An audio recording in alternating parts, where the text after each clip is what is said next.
Hey my dear listener, before we start, make sure to subscribe to the channel. Comment down where are you from and what's your time right now. Let's jump into the video. Story 1. The Dawn of Tikal, Foundations in the Petén Rainforest. In the dense, humid heart of what is now northern Guatemala, the Petén Basin stretches out as an expanse of green, a labyrinth of towering ceiba trees, thick underbrush, and winding rivers. To the casual observer, it is an unremarkable forest, teeming with wildlife. But in the 1st century CE, it was the cradle of a civilization whose legacy would echo across centuries: the Maya. Among the earliest and most significant settlements in this region was Tikal, a city that would grow from a small village into one of the most influential urban centers of the classic Maya period. To truly understand Tikal's beginnings, one must look past the imposing pyramids and ceremonial plazas that later defined the city, and into the subtle details of its earliest years, a period often overlooked, even by historians. The Petén was a challenging place to inhabit. Rainfall was plentiful but seasonal, rivers swelled and dried unpredictably, and the soil, while fertile in patches, could be unforgiving. Yet, humans had already learned to navigate this environment. Archaeological evidence suggests that by the early Classic period, roughly 200–600 CE, small communities had begun experimenting with rudimentary agricultural techniques, carefully observing the natural rhythms of the forest. Farmers cleared plots of land, but not recklessly. They practiced what modern anthropologists might recognize as early forms of swidden agriculture, or slash and burn, which allowed the soil to regenerate after cultivation.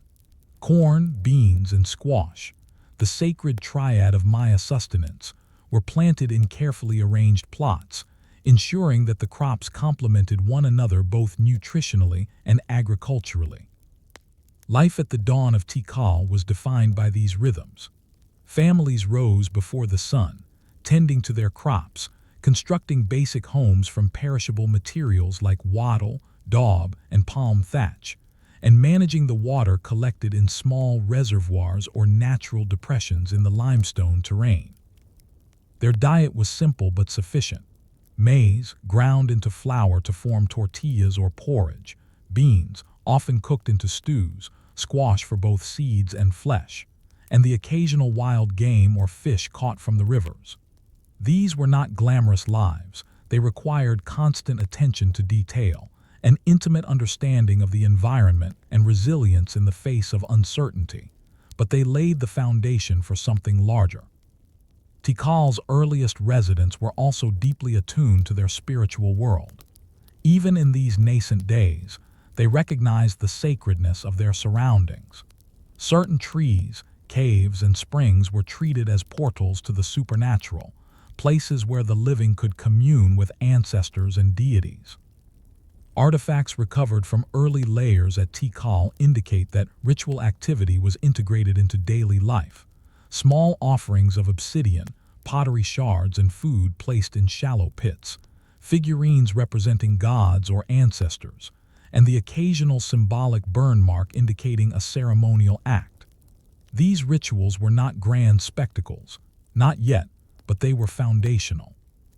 They created a shared understanding of the sacred and the communal, embedding the city's future political and religious structures into the very soil of Tikal. It is important to note that Tikal did not rise in isolation. The early Classic period was characterized by networks of small settlements throughout the Petén and beyond. These communities engaged in trade, sometimes exchanging obsidian from the highlands, jade from the Motagua Valley, or salt from coastal areas. The movement of goods was mirrored by the movement of ideas, architectural techniques, ritual practices, and emerging systems of social hierarchy spread across these networks. Even a small settlement like early Tikal was part of this broader web, and its growth was influenced by both local innovation and interaction with neighboring communities. By around 200 CE, Tikal began to exhibit signs of a more permanent settlement. Archaeologists identify this phase through the construction of modest stone platforms and the first ceremonial structures, often aligned with solar or astronomical events. These early structures were far from the towering pyramids that dominate the site today, yet they reveal a sophisticated understanding of space, ritual, and the symbolic role of architecture. Even the choice to build on certain limestone rises, rather than lower valleys prone to flooding, indicates a careful negotiation with the landscape, a negotiation that would continue for centuries. The people of Tikal were not strangers to hardship. Droughts, storms, and disease were constant threats. Archaeological studies suggest that population density, even in these early years, was limited by the ability to grow sufficient food. There is evidence of small-scale fortifications and strategic positioning, hinting at concerns about conflict with neighboring groups. Life was precarious, yet these challenges likely fostered innovation. Reservoirs, terraces, and canals, features that would later define Tikal's engineering prowess, may have had their earliest prototypes during this period. Human ingenuity, coupled with necessity, began to shape the environment in subtle but meaningful ways. By the middle of the early Classic period, Tikal's population had grown enough to create a rudimentary political structure. Leaders, likely emerging from influential families, coordinated agricultural production, organized communal labor, and oversaw ritual activity. Their authority was not yet absolute, but the seeds of a hierarchical society were taking root. As in many early urban centers worldwide, the combination of surplus production, ritual authority, and strategic geography allowed a small elite to consolidate power. These leaders would eventually commission the great temples, palaces, and public works that later generations marveled at. But in these early days, their power was measured in their ability to maintain community cohesion and survival.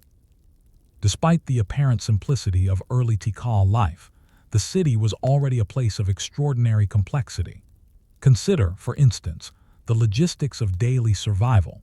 Families needed to plan food consumption across seasons, coordinate planting and harvesting, manage water resources, and maintain communal obligations such as ritual preparation or road maintenance. Every decision had both immediate and long-term consequences. The act of storing maize in granaries or diverting a stream to irrigate a terrace was simultaneously practical and political. Early Tikal was a city where every choice mattered, and where the mundane details of life, planting, cooking, building, were interwoven with the forces that would shape centuries of Maya civilization. What is most striking, however, is how little we know about the individual experiences of these early inhabitants.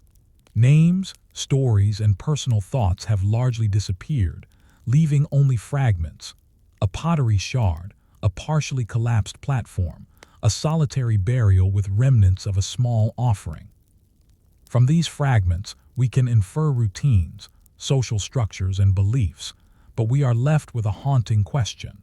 What did it feel like to wake each day in a nascent city like Tikal, surrounded by the immense forest, with uncertainty always looming, yet with the seeds of monumental history quietly germinating beneath your feet? The early years of Tikal were defined by quiet persistence. It was a city that grew slowly, deliberately, shaped by environmental challenges, social experimentation, and spiritual practices. Its residents were gardeners, builders, ritualists, and innovators, often unrecognized by the grand sweep of history, yet their labor and foresight made the later grandeur of Tikal possible. Every stone platform, every water reservoir, every small ritual pit contributed to a foundation upon which the classic Maya would build one of the most remarkable urban civilizations of the ancient Americas. And yet, as you imagine walking among these early Tikal structures, the forest pressing in on every side, the scent of damp earth and cooked maize in the air, you are left to wonder, how did this small, precarious settlement transform into a city whose temples would pierce the sky and whose influence would stretch across the Maya world? What decisions, mistakes, and innovations shaped the invisible path from survival to splendor? By the mid-3th century CE, Tikal had begun to evolve beyond a modest settlement into a recognizable city, its identity tied as much to its people's ingenuity as to its location in the heart of the Patane rainforest. The early residents' careful management of land, water, and food had laid the foundation, but the true growth of Tikal depended on more than survival. It required organization, cooperation, and the emergence of leadership structures capable of directing increasingly complex social and economic systems. One of the most striking features of this early urban development was the appearance of monumental architecture, modest by later standards but revolutionary for the time. Early stone platforms, now largely buried under centuries of growth, were constructed with limestone blocks quarried from nearby sources. These blocks were transported by human labor, sometimes over considerable distances, without the assistance of draft animals or wheeled vehicles. The platforms served multiple purposes: as foundations for dwellings of emerging elites, as altars for ritual activities, and as symbolic markers of communal organization. Even at this stage, architecture conveyed authority. The elevation of a building symbolized the status of its inhabitants, a visual hierarchy embedded into the city's landscape. Alongside these platforms, early plazas began to form. The plazas were not merely open spaces. They were the civic heart of Tikal, places where markets, rituals, and communal gatherings intersected. Archaeological evidence suggests that these early plazas were carefully planned, aligned with solar and celestial markers, indicating that astronomy had begun to shape city design. For the people of Tikal, the cosmos was not an abstract concept. It was intimately tied to agriculture, religious observances, and political authority. Knowing when the sun would rise or the stars would appear was essential for planting maize, timing ceremonies, and asserting the legitimacy of rulers. In this sense, urban planning and cosmology were inseparable. Tikal's very layout reflected a society negotiating between earthly survival and celestial order. By this period, social stratification had become increasingly apparent. While earlier generations may have shared labor and resources relatively equally, the growing complexity of Tikal's economy and ritual life allowed a small elite to emerge. These early leaders, whose names are lost to history, wielded influence not through brute force alone, but through the coordination of essential functions: organizing agricultural production, managing water reservoirs, supervising labor for construction, and directing ceremonial life. Their authority was reinforced by symbolic acts, such as the commissioning of stelae, carved stone monuments that recorded deeds, lineage, and divine favor. Though primitive compared to the later grandeur of classic period stelae, these inscriptions reveal a nascent system of memory and governance, a way for leaders to assert their legitimacy and shape collective identity. Trade and interaction with neighboring settlements also became more structured. Archaeologists have discovered evidence that Tikal was connected to a network of regional communities through both land and river routes. Goods such as obsidian, jade, salt, and ceramics flowed into the city, while locally produced items, including finely crafted pottery and specialized agricultural products, were exported. These exchanges were not purely economic. They also carried cultural and political significance. Intermarriage between elite families, shared religious ceremonies, and the adoption of architectural styles from distant cities all reinforced Tikal's position within the broader Maya world. The city was no longer an isolated survivalist outpost. It was becoming a hub of influence, learning, and negotiation. Water management remained one of Tikal's most pressing concerns. Despite the heavy rains of the Patane, seasonal droughts could devastate crops and threaten the population. Early Tikal inhabitants devised increasingly sophisticated methods to ensure reliable water supply.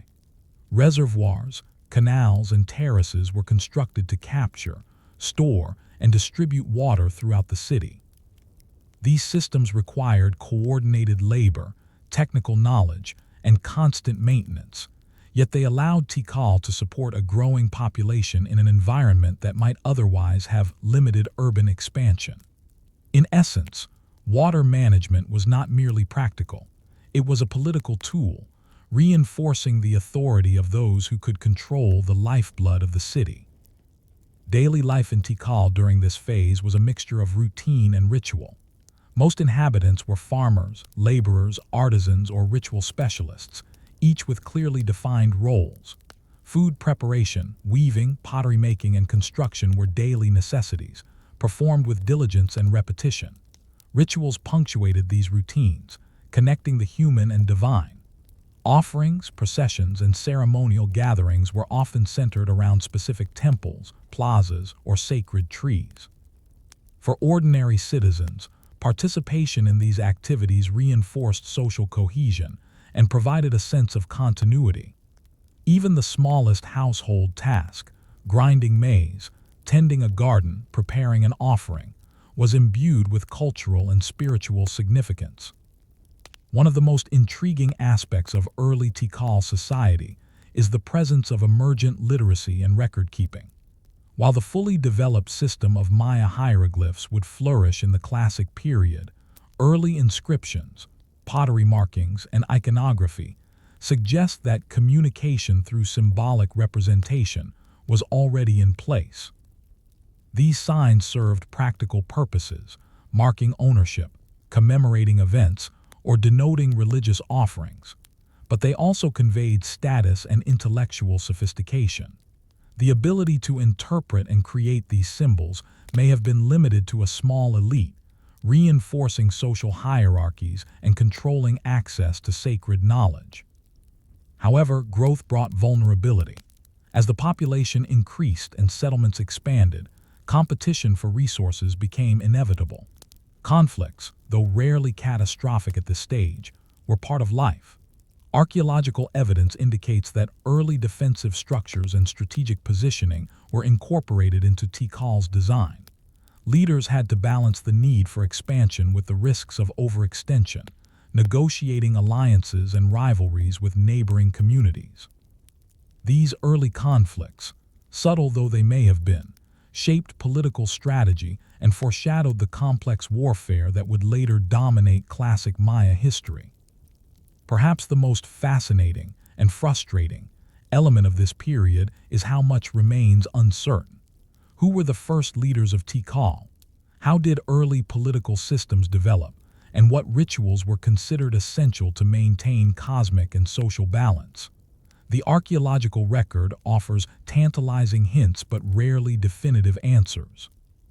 We can infer the daily routines, the construction projects, and the basic governance, yet the personal experiences, motivations, and ambitions of these early figures remain largely invisible. Every stone platform and reservoir is a clue, a silent witness to a society in the process of becoming, yet it also raises new questions about how these individuals envisioned their world and their place within it. As the early Classic period drew on, Tikal's growth accelerated, setting the stage for a city that would eventually dominate the central Petane and influence Maya civilization for centuries. The combination of environmental management, social organization, ritual sophistication, and emerging political authority created a template for urban development that would support monumental architecture, extensive trade networks, and intricate hieroglyphic record-keeping. Tikal was no longer merely surviving in the rainforest. It was asserting itself as a center of power, knowledge, and culture. And yet, even as Tikal expanded and its influence spread, fundamental questions persisted. How did these early social and environmental innovations prepare the city for the immense pressures of population growth, intercity competition, and ecological challenges that lay ahead? Could the strategies developed in these early years withstand the complexities of a flourishing classic city, or were cracks already forming beneath the surface, invisible to the people who built Tikal's foundations? As the late early Classic period gave way to the Classic period proper, roughly around 400–600 CE, Tikal had transformed from a modest settlement into a city of regional significance. The efforts of countless generations, the laborers who built terraces and reservoirs, the farmers who mastered maize cultivation, and the early leaders who coordinated labor and ritual, had created a society capable of sustaining complexity on an unprecedented scale in the Maya lowlands. The city's foundations were now solid, and the structures erected during these formative centuries became the literal and figurative base upon which future Tikal would rise. The first evidence of monumental architecture, previously modest platforms and ceremonial altars, now evolved into towering pyramids and expansive plazas. One of the most significant early constructions was the so-called Temple I, which would later dominate the central plaza.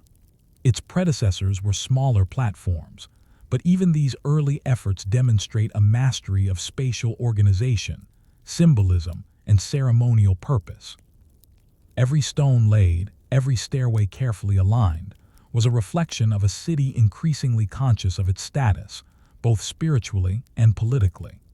Architecture became a language, a way for leaders to communicate power, legitimacy, and devotion.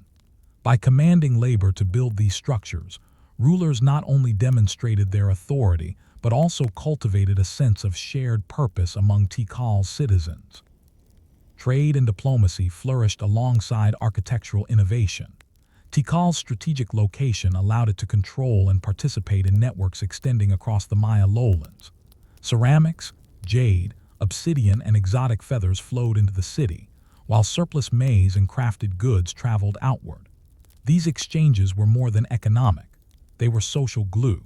Marriages between elites, ritual alliances, and ceremonial visits from neighboring rulers reinforced a network of interdependence. Tikal's leaders were keenly aware that power was not absolute but relational, dependent upon their ability to manage connections both within and beyond the city. At the same time, social stratification became more pronounced. The population of Tikal now included a clearly defined elite class, specialized artisans, priests, warriors, and laborers. Each group had responsibilities essential to maintaining the city's vitality, yet the distinctions between them were sharp. Elites claimed authority not just through hereditary lines but by controlling ritual knowledge, access to resources, and the organization of public labor. Priests acted as intermediaries with the supernatural, directing ceremonies that ensured agricultural fertility, celestial alignment, and communal cohesion. Ordinary citizens, meanwhile, performed the daily work that sustained the city, cultivating crops, constructing and maintaining structures, producing crafts, and participating in rituals that reinforced both social bonds and spiritual order. Water management, perfected over generations, remained vital. Reservoirs and canals, originally constructed in rudimentary forms, now spanned multiple districts, supporting thousands of inhabitants. The ability to ensure a reliable water supply during dry seasons allowed Tikal's population to expand far beyond what the natural landscape might otherwise have permitted. These engineering feats also symbolized the city's mastery over its environment, a visible testament to the ingenuity and coordination of its inhabitants. The act of controlling water, diverting, storing, and distributing it, was as much a political statement as a practical necessity, reinforcing the legitimacy of leaders who could provide sustenance and security. Yet the transformation of Tikal was not merely material. Cultural and intellectual life began to flourish. The earliest inscriptions, previously simple symbolic marks, evolved into fully developed hieroglyphic writing. Stele recorded the deeds of rulers, calendrical cycles, and cosmic events. Astronomy, previously a guide for planting maize, now informed ceremonial planning, architectural alignment, and even political decision-making. Tikal's citizens, from elite scribes to ordinary observers, lived in a world where the celestial and terrestrial were deeply entwined, a world where human action and cosmic order were inextricably linked. Despite these achievements, challenges persisted. The rainforest remained an unpredictable force, and even a city as well organized as Tikal could not fully control it. Droughts, Storms, disease, and social unrest were ever-present threats. Competition with neighboring cities occasionally erupted into open conflict, and the political strategies that had ensured early survival were now tested on a larger scale. The very success of Tikal, the concentration of wealth, population, and power, created vulnerabilities, forcing leaders to constantly innovate, negotiate, and adapt. The human dimension of Tikal's rise is perhaps the most compelling. Imagine walking along the newly constructed stone causeways connecting plazas, temples, and residential districts. Farmers transport maize on their shoulders, priests prepare ceremonial offerings, children play in shaded courtyards, and laborers repair a reservoir wall damaged by recent rains. This was a city alive with routine, ritual, and social negotiation. A city that had grown not by sudden brilliance but by the quiet accumulation of centuries of effort.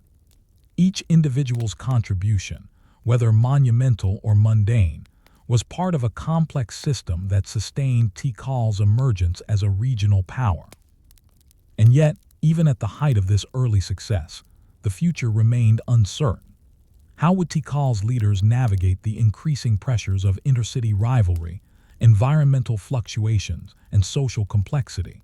Could the systems of agriculture, governance, and ritual withstand the test of centuries, or were cracks already forming beneath the surface, invisible to the citizens who now walked proud causeways and inhabited elegant stone structures? The story of early Tikal is not one of instant triumph, but of persistent adaptation, trial and error, and the remarkable resilience of humans working in concert with, and sometimes against, their environment. In reflecting on Tikal's beginnings, one is reminded of the subtle power of incremental effort. The city's later grandeur, the soaring pyramids, intricate hieroglyphs, and extensive trade networks, was built on small, often overlooked acts. The planting of maize, the maintenance of a reservoir, the careful alignment of a platform with the rising sun. History often glorifies kings, battles, and monumental events, but Tikal reminds us that the foundations of civilization are laid in the quiet, repetitive labor of countless individuals. The story of early Tikal is, in essence, a story of human resilience, ingenuity, and the cumulative power of ordinary lives. As you leave the early streets of Tikal, imagine the legacy stretching forward. The city's influence across the Maya lowlands, the monumental architecture that would stand for centuries, and the lessons embedded in the organization of society itself. Consider the fragility and strength intertwined in every reservoir, every platform, every ritual offering. And ask yourself, what would it have been like to be one of the first generations to witness this transformation, to plant a maize stalk, lay a stone, or raise a small altar, knowing that your efforts were shaping a civilization that might one day echo across time? Tikal's story is far from over. The seeds planted in these early centuries would bloom in triumphs and collapse alike, leaving lessons about adaptation, leadership, and survival that resonate even today. And in pondering these beginnings, one cannot help but wonder, how many other cities, lost to time, achieved greatness in quiet ways, their stories waiting to be unearthed beneath the forest floor, ready to reveal the extraordinary within the ordinary. Story 2. The Rise of Chichén Itzá, from Small Settlement to Sacred City. Deep in the northern Yucatan Peninsula, a landscape of limestone plains, dry forests, and seasonal cenotes stretches seemingly endlessly. To an untrained eye, this terrain might appear harsh and unforgiving. Shallow soils, unpredictable rainfall, and a scarcity of permanent rivers make farming a challenge. Yet here, centuries before European contact, the Maya established one of their most iconic urban centers, Chichén Itzá. Unlike Tikal, which thrived amid dense rainforest, Chichén Itzá emerged in a more open, arid environment, demanding unique adaptations and resourcefulness from its earliest inhabitants. The earliest evidence of settlement at Chichén Itzá dates back to the late Preclassic period, around 400 BCE to 100 CE. Small communities clustered near cenotes, natural sinkholes formed by limestone erosion, which provided reliable sources of water. These were not grand, monumental cities at this stage. Rather, they were modest clusters of homes, agricultural plots, and sacred spaces. Families relied heavily on maize cultivation, supplemented by beans, squash, and foraged foods. Despite the seemingly minimal scale, life in these early settlements was intricately balanced. Water management was crucial. Even a single dry season could devastate crops, so inhabitants devised basic channels and cisterns to capture and store rainwater from the occasional downpour. Life in these early Chichen Itza communities revolved around survival, ritual, and social cooperation. Homes were constructed from perishable materials, wattled daub and thatched roofs, and arranged in loose clusters. Daily routines were dictated by the rhythms of agriculture: planting, tending, harvesting, and storing crops. Women ground maize into flour, prepared meals, and managed domestic spaces, while men cleared fields, maintained terraces, and hunted for additional protein. Children learned these routines early, observing their parents and participating in chores that were both practical and instructive. Survival required constant attention, yet it also cultivated a deep understanding of the environment, from the patterns of rainfall to the behavior of wildlife. Ritual activity, even in these early days, was central to community life. Cenotes were considered sacred portals to the underworld, and offerings, ceramic vessels, figurines, and occasionally human sacrifices, were deposited to honor deities, request rain, or ensure agricultural fertility. The earliest structures were modest platforms and altars aligned with solar and lunar cycles, signaling an emerging awareness of astronomy. These rituals reinforced social cohesion, provided spiritual reassurance, and established hierarchies. Certain families or individuals were entrusted with overseeing ceremonial activity, gradually forming the basis for the city's future political elite. By roughly 300–400 CE, Chichen Itza began to expand beyond these small clusters. Archaeological evidence indicates the construction of stone platforms and early ceremonial complexes, marking a transition from temporary structures to more permanent architecture. These platforms, although not yet monumental, signaled a society increasingly conscious of space, hierarchy, and ritual significance. Like Tikal, early Chichen Itza was experimenting with urban planning, balancing residential areas, agricultural zones, and sacred precincts. Yet, the challenges were distinct. The Yucatan's limestone bedrock made agriculture difficult, and water scarcity required careful management. Innovation became essential for survival. Trade and interaction played a key role in Chichen Itza's growth.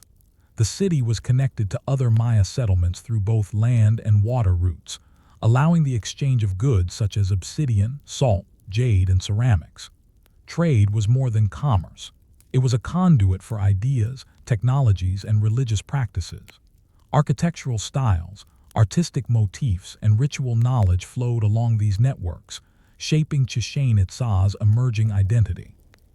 The city absorbed influences from both the southern Maya lowlands and the Gulf Coast, creating a hybrid culture that blended local traditions with imported practices.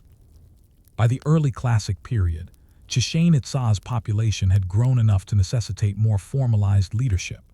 Elites began to emerge, consolidating control over water distribution, trade, and ceremonial activity. Early inscriptions, although rudimentary, suggest an awareness of lineage, authority, and the symbolic power of written records.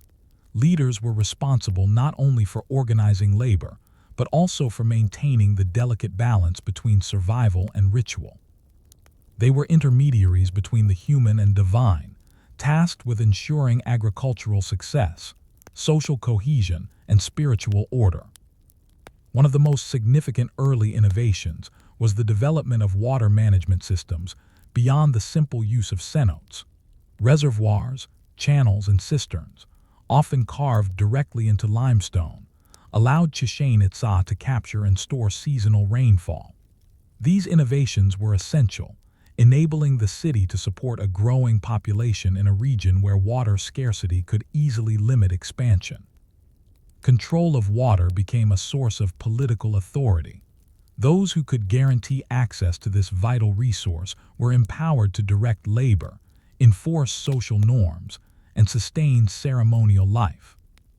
Despite these advancements, the city's growth was not without risk.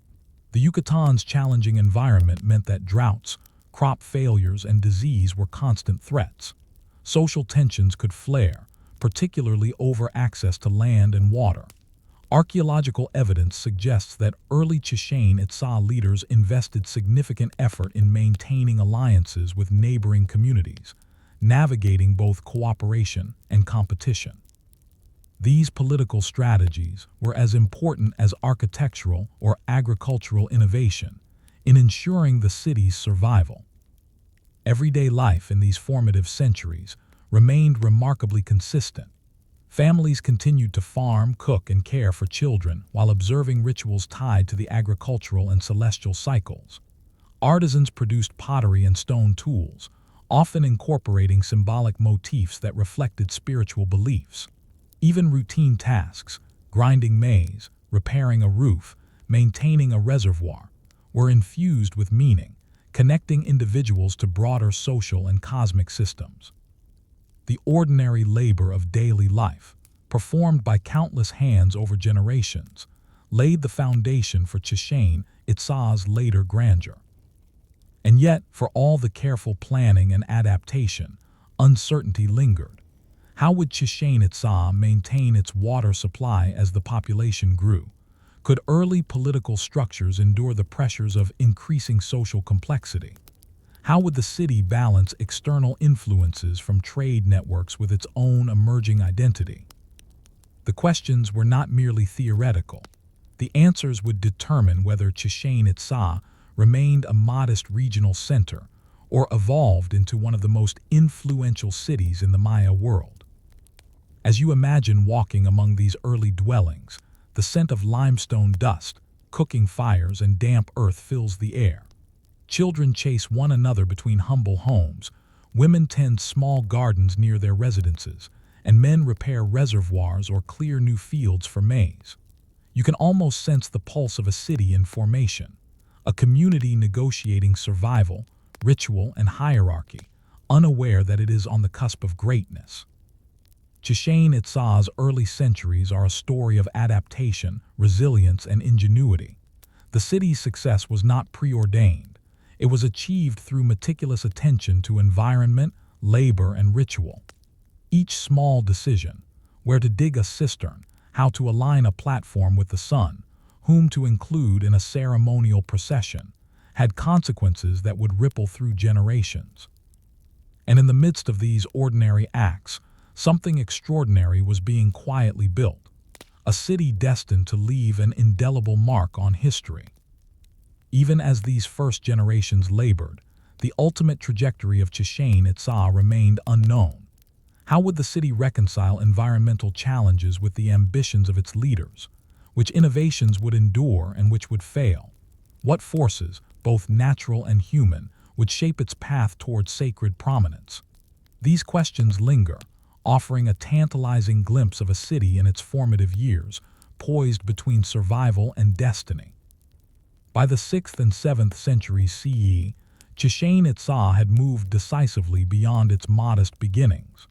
The city, once a collection of scattered settlements around cenotes, had expanded into a structured urban center with clear districts, ceremonial precincts, and burgeoning elite residences.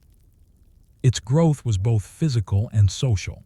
Neighborhoods clustered around water sources and plazas, trade networks extended deeper into the northern Yucatan, and religious, political, and economic systems became increasingly intertwined. The city was no longer a survival-focused village. It was a dynamic hub of influence, innovation, and ritual authority. One of the most important drivers of this expansion was control over water, a lifeline in the limestone lowlands. While cenotes remained central, artificial reservoirs and channels were constructed to capture seasonal rainfall and distribute it throughout the city. These reservoirs were often lined with stone and carefully maintained, illustrating both engineering skill and social organization. The ability to manage water effectively allowed Chichen Itza to support a growing population, sustain large-scale ceremonial events, and maintain agricultural terraces far from natural water sources. Water control also became a symbol of authority. Rulers and elite families who oversaw these systems reinforced their status, demonstrating both practical competence and divine favor. Alongside environmental mastery, the city's political structures evolved. Early elites who had coordinated small-scale labor now oversaw vast teams responsible for constructing ceremonial complexes, maintaining infrastructure, and organizing religious events. Authority was increasingly centralized, but it remained negotiable. Alliances with neighboring towns, elite marriages, and ritual diplomacy were essential tools for maintaining power. Leaders of Chichen Itza had to navigate complex social hierarchies, managing commoners, labor, balancing elite interests, and mediating disputes, all while projecting their legitimacy through architecture, ceremony, and symbolic displays. It was during this period that ceremonial architecture became a defining feature of Chichen Itza. The earliest plazas and platforms gave way to imposing pyramids, ball courts, and temples, reflecting both spiritual devotion and political ambition. These structures were aligned with celestial events, solstices, equinoxes, and Venus cycles, demonstrating the Maya integration of astronomy, ritual, and power. For instance, the earliest foundations of what would become the iconic Temple of Kukulkan were laid during this period. Though smaller than its later incarnation, the temple's alignment with the sun's path foreshadowed the precision and symbolism that would define the city's classic period architecture. Each temple, platform, and ball court was both functional and ideological, a stage on which rulers displayed authority, orchestrated ceremonies, and reinforced cosmic order. Trade also expanded significantly. Chichen Itza became a hub connecting the northern Yucatan to the wider Maya world. Salt, obsidian, jade, and exotic feathers moved along trade routes, accompanied by ideas and technologies. Influences from central lowland cities such as Tikal and southern Gulf Coast regions were evident in pottery styles, iconography, and construction techniques. The city absorbed these external influences selectively, blending them with local traditions to create a hybrid identity that distinguished Chichen Itza from other Maya centers. Trade was thus not merely economic. It was a conduit for cultural integration, prestige, and political legitimacy. Daily life for ordinary citizens reflected this growing complexity. Farmers worked to feed the city, artisans produced tools and ceremonial goods, and laborers maintained roads, reservoirs, and platforms. Religious specialists oversaw rituals that punctuated the agricultural calendar, ensuring both spiritual and material well-being. Even seemingly mundane tasks, grinding maize, repairing a stone stairway, or cleaning a cistern, were embedded within larger social and cosmic frameworks.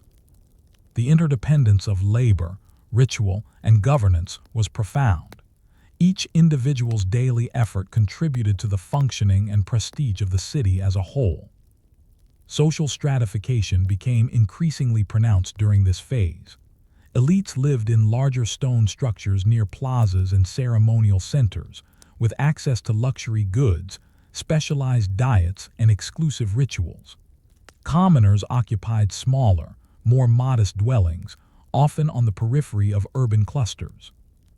Yet the city's cohesion depended on the participation of all. Without the labor of farmers, artisans, and laborers, ceremonial complexes could not be maintained, reservoirs would fail, and rituals could not be performed. Power in Chichen Itza was therefore both top-down and networked. The elite directed, but survival depended on collective effort. Religious life grew more elaborate.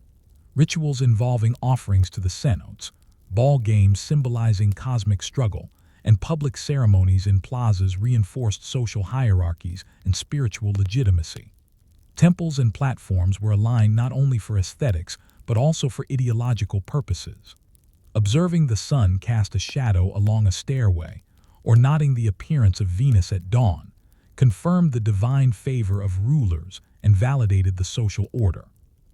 Cosmology, politics, and daily labor were inseparable. Understanding one without the others would give only a partial view of Chichen Itza's society. However, these successes were accompanied by pressures and uncertainties. Environmental constraints, seasonal droughts, thin soils, and dependence on artificial reservoirs posed persistent challenges. Political tensions within the elite could destabilize governance, while rivalries with neighboring cities sometimes escalated into conflict. The very mechanisms that allowed Chichen Itza to flourish, centralized authority, monumental construction, and extensive trade, also made it vulnerable to mismanagement, climate variability, or social unrest. Each advance in complexity brought new risks, demanding adaptive strategies and continuous negotiation. As Chichen Itza grew, it became increasingly clear that the city's trajectory was shaped by cumulative decisions: where to place a reservoir, which road to maintain, how to integrate a foreign architectural style, or when to hold a ritual. Every choice had consequences that extended beyond the immediate moment, influencing the city's long-term resilience and identity. What appears, in hindsight, as a natural progression from small settlement to sacred city was in fact a fragile balancing act, one that relied on human foresight, ingenuity, and cooperation in the face of persistent environmental and social challenges. Yet questions linger. How did early leaders decide which innovations to pursue and which to abandon?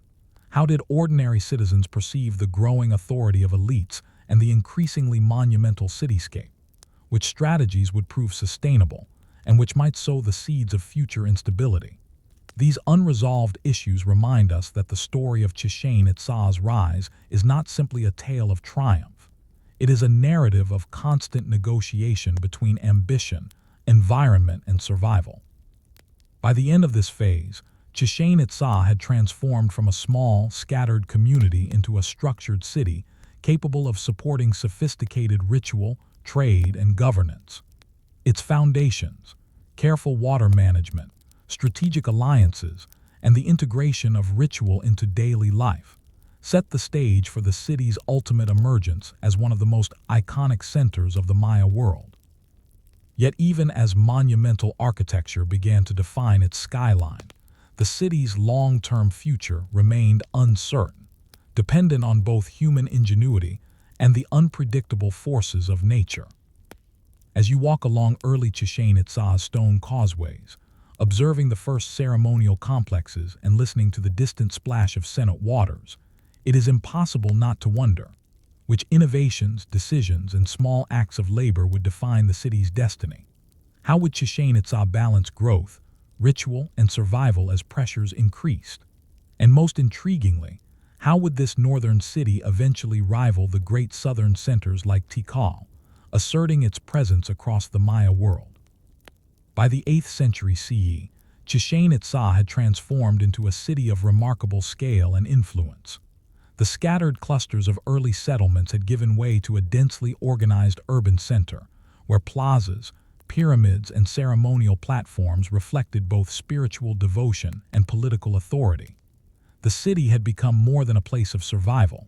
It was a hub of culture, ritual, and governance, its influence radiating across the northern Yucatan and beyond.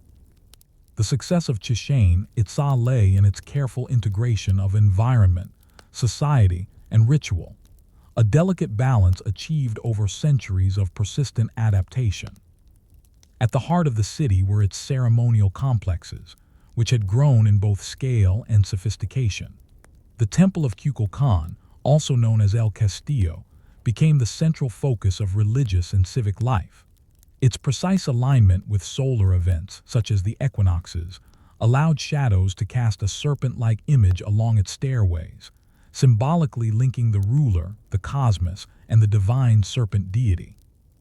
Similarly, the Great Ball Court hosted ritualized ball games that were not mere entertainment, but ceremonies entwined with cosmic and political meaning. Observing or participating in these events affirmed social hierarchies, reinforced communal values, and connected the mundane rhythms of daily life to a broader spiritual order. Trade networks, too, had expanded dramatically. Chichén Itzá became a hub for the exchange of exotic goods, including jade, obsidian, cacao, and rare feathers, connecting the city to distant Maya lowlands and Gulf Coast regions. These networks were both economic and symbolic. The flow of goods reinforced political alliances, elevated elite status, and facilitated the transfer of religious and cultural practices. The city's leaders, aware of the importance of both material and ideological influence, leveraged trade to consolidate power and maintain prestige. Water management, perfected over generations, remained a critical factor in Chichén Itzá's growth. The city's reservoirs, cisterns, and channels allowed agriculture to thrive despite the region's limited rainfall. Control over these systems gave elites not only practical authority but symbolic legitimacy. Providing water was a tangible demonstration of their ability to maintain harmony between human society and the natural world. These innovations were essential for supporting large public ceremonies, dense residential clusters, and agricultural production, demonstrating the interdependence of engineering, governance, and ritual. Social structure had also become more clearly defined. Elites occupied stone houses near ceremonial precincts, with access to luxury goods and exclusive participation in rituals. Artisans, laborers, and farmers, though lower in status, were indispensable to the city's functioning. Their labor sustained architecture, agriculture, and ceremonial life.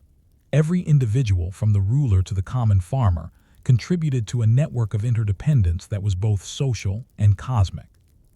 In this way, Chichén Itzá's growth depended on collaboration as much as hierarchy. The city's religion and ritual practice reached new levels of complexity. Cenotes continued to serve as portals to the supernatural, receiving offerings from rulers and commoners alike. The ball game remained a central ritual, symbolizing cosmic struggle, renewal, and social order. Priests coordinated ceremonies that synchronized agricultural activity with celestial cycles, reinforcing the connection between human action and divine favor. For the citizens, participation in these practices created shared meaning and identity, binding the population together across class and occupation. Yet, even in this period of apparent triumph, uncertainty persisted. Chichén Itzá's success depended on delicate balances: environmental stewardship, political alliances, social cohesion, and ritual observance. Mismanagement of water resources, failure to maintain trade networks, or internal social conflict could destabilize the city. The very systems that enabled its flourishing also created vulnerabilities, revealing the constant tension between human ambition and natural limits. The consequences of Chichén Itzá's early development were profound. Its careful integration of ritual, governance, and engineering allowed it to become a dominant force in northern Yucatan. Its architectural, political, and cultural innovations influenced neighboring cities and left a lasting legacy visible even today in the surviving ruins and artifacts. Yet, the story of Chichén Itzá also reminds us of the fragility of complex societies. Every monumental achievement rested on the cumulative labor, knowledge, and ingenuity of ordinary people, whose names are largely lost to history. Walking through Chichén Itzá in its prime, one might observe farmers tending terraces, artisans crafting pottery and stone tools, priests preparing offerings for sacred cenotes, and rulers overseeing ceremonial events. Each act, whether monumental or mundane, was part of a larger system sustaining the city's prosperity and identity. The extraordinary achievements of Chichén Itzá were built on ordinary actions, performed consistently over generations, illustrating the cumulative power of human resilience and ingenuity. And yet, even as the city thrived, questions remained unanswered. How would Chichén Itzá maintain its dominance amid environmental challenges and shifting political landscapes? Could its systems of ritual, trade, and governance endure over centuries, or were vulnerabilities already embedded in its complex structures? These uncertainties are a reminder that history is not predetermined. It is the product of countless decisions, adaptations, and unforeseen circumstances. Chichén Itzá's story, from modest settlement to sacred city, highlights the intricate interplay between environment, labor, ritual, and leadership. It demonstrates how human societies navigate challenges, innovate solutions, and create cultural legacies that persist long after individual lives have ended. The city's rise is a testament to the power of persistence, ingenuity, and social cooperation, ordinary lives shaping extraordinary outcomes. As we leave Chichén Itzá, one cannot help but reflect on the broader lesson. The grandeur of cities, whether Tikal or Chichén Itzá, emerges not from sudden brilliance but from sustained, often invisible efforts of countless individuals. Each stone laid, each maize stalk planted, each ritual performed contributed to a civilization that continues to inspire awe today. And we are left to wonder, how many other cities, hidden beneath forests or sand, achieved greatness through such quiet determination, their stories awaiting discovery and reflection. Story 3. Daily life in a Maya household: food, family, and rituals. To truly understand the Maya, one must move beyond monumental pyramids and vast ceremonial plazas and enter the intimate spaces where most people lived, their homes. While Tikal, Chichén Itzá, and other Maya cities are often remembered for their grandeur, the majority of inhabitants spent their lives in simple structures, navigating the rhythms of food production, family obligations, and ritual practices. These routines, seemingly mundane, were the foundation upon which Maya society and civilization were built. A typical Maya household was modest, constructed from perishable materials such as wattle, daub, and thatch. Stone foundations or low platforms were sometimes used, particularly for elite families, but most commoners lived in small, single-room structures. Inside, the space was multifunctional. Sleeping, cooking, storage, and ritual activities all occurred in the same area. Household members were acutely aware of spatial economy. Beds, storage bins, hearths, and ceremonial altars had to coexist in limited space, and the layout of each home was often influenced by practical, social, and spiritual considerations. Food defined daily life in tangible ways. Maize was the staple of the Maya diet, grown in carefully tended plots, ground into flour and formed into tortillas or porridge. Beans and squash supplemented the maize, creating the Maya triad that provided essential nutrition. Other foods, chili peppers, tomatoes, avocado, and various fruits added variety, while occasional protein came from small animals, fish, or hunted game. Food was not merely sustenance, it was embedded in ritual and social life. Certain dishes were prepared for ceremonies, offerings to the gods, or communal feasts, linking daily survival to spiritual observance. Water management at the household level was critical. In regions like the northern Yucatan, households often relied on nearby cenotes or collected rainwater stored in cisterns. In the Petén rainforest, small reservoirs or natural depressions provided water. Household members needed to ensure sufficient water for cooking, cleaning, and ritual purposes, particularly in seasons of drought. This labor-intensive task reinforced the household as both a practical and spiritual unit, with water management reflecting both survival skills and religious understanding. Labor within the household was divided along lines shaped by age, gender, and skill, though all members contributed to survival. Women were primarily responsible for food preparation, weaving textiles, caring for children, and maintaining domestic spaces.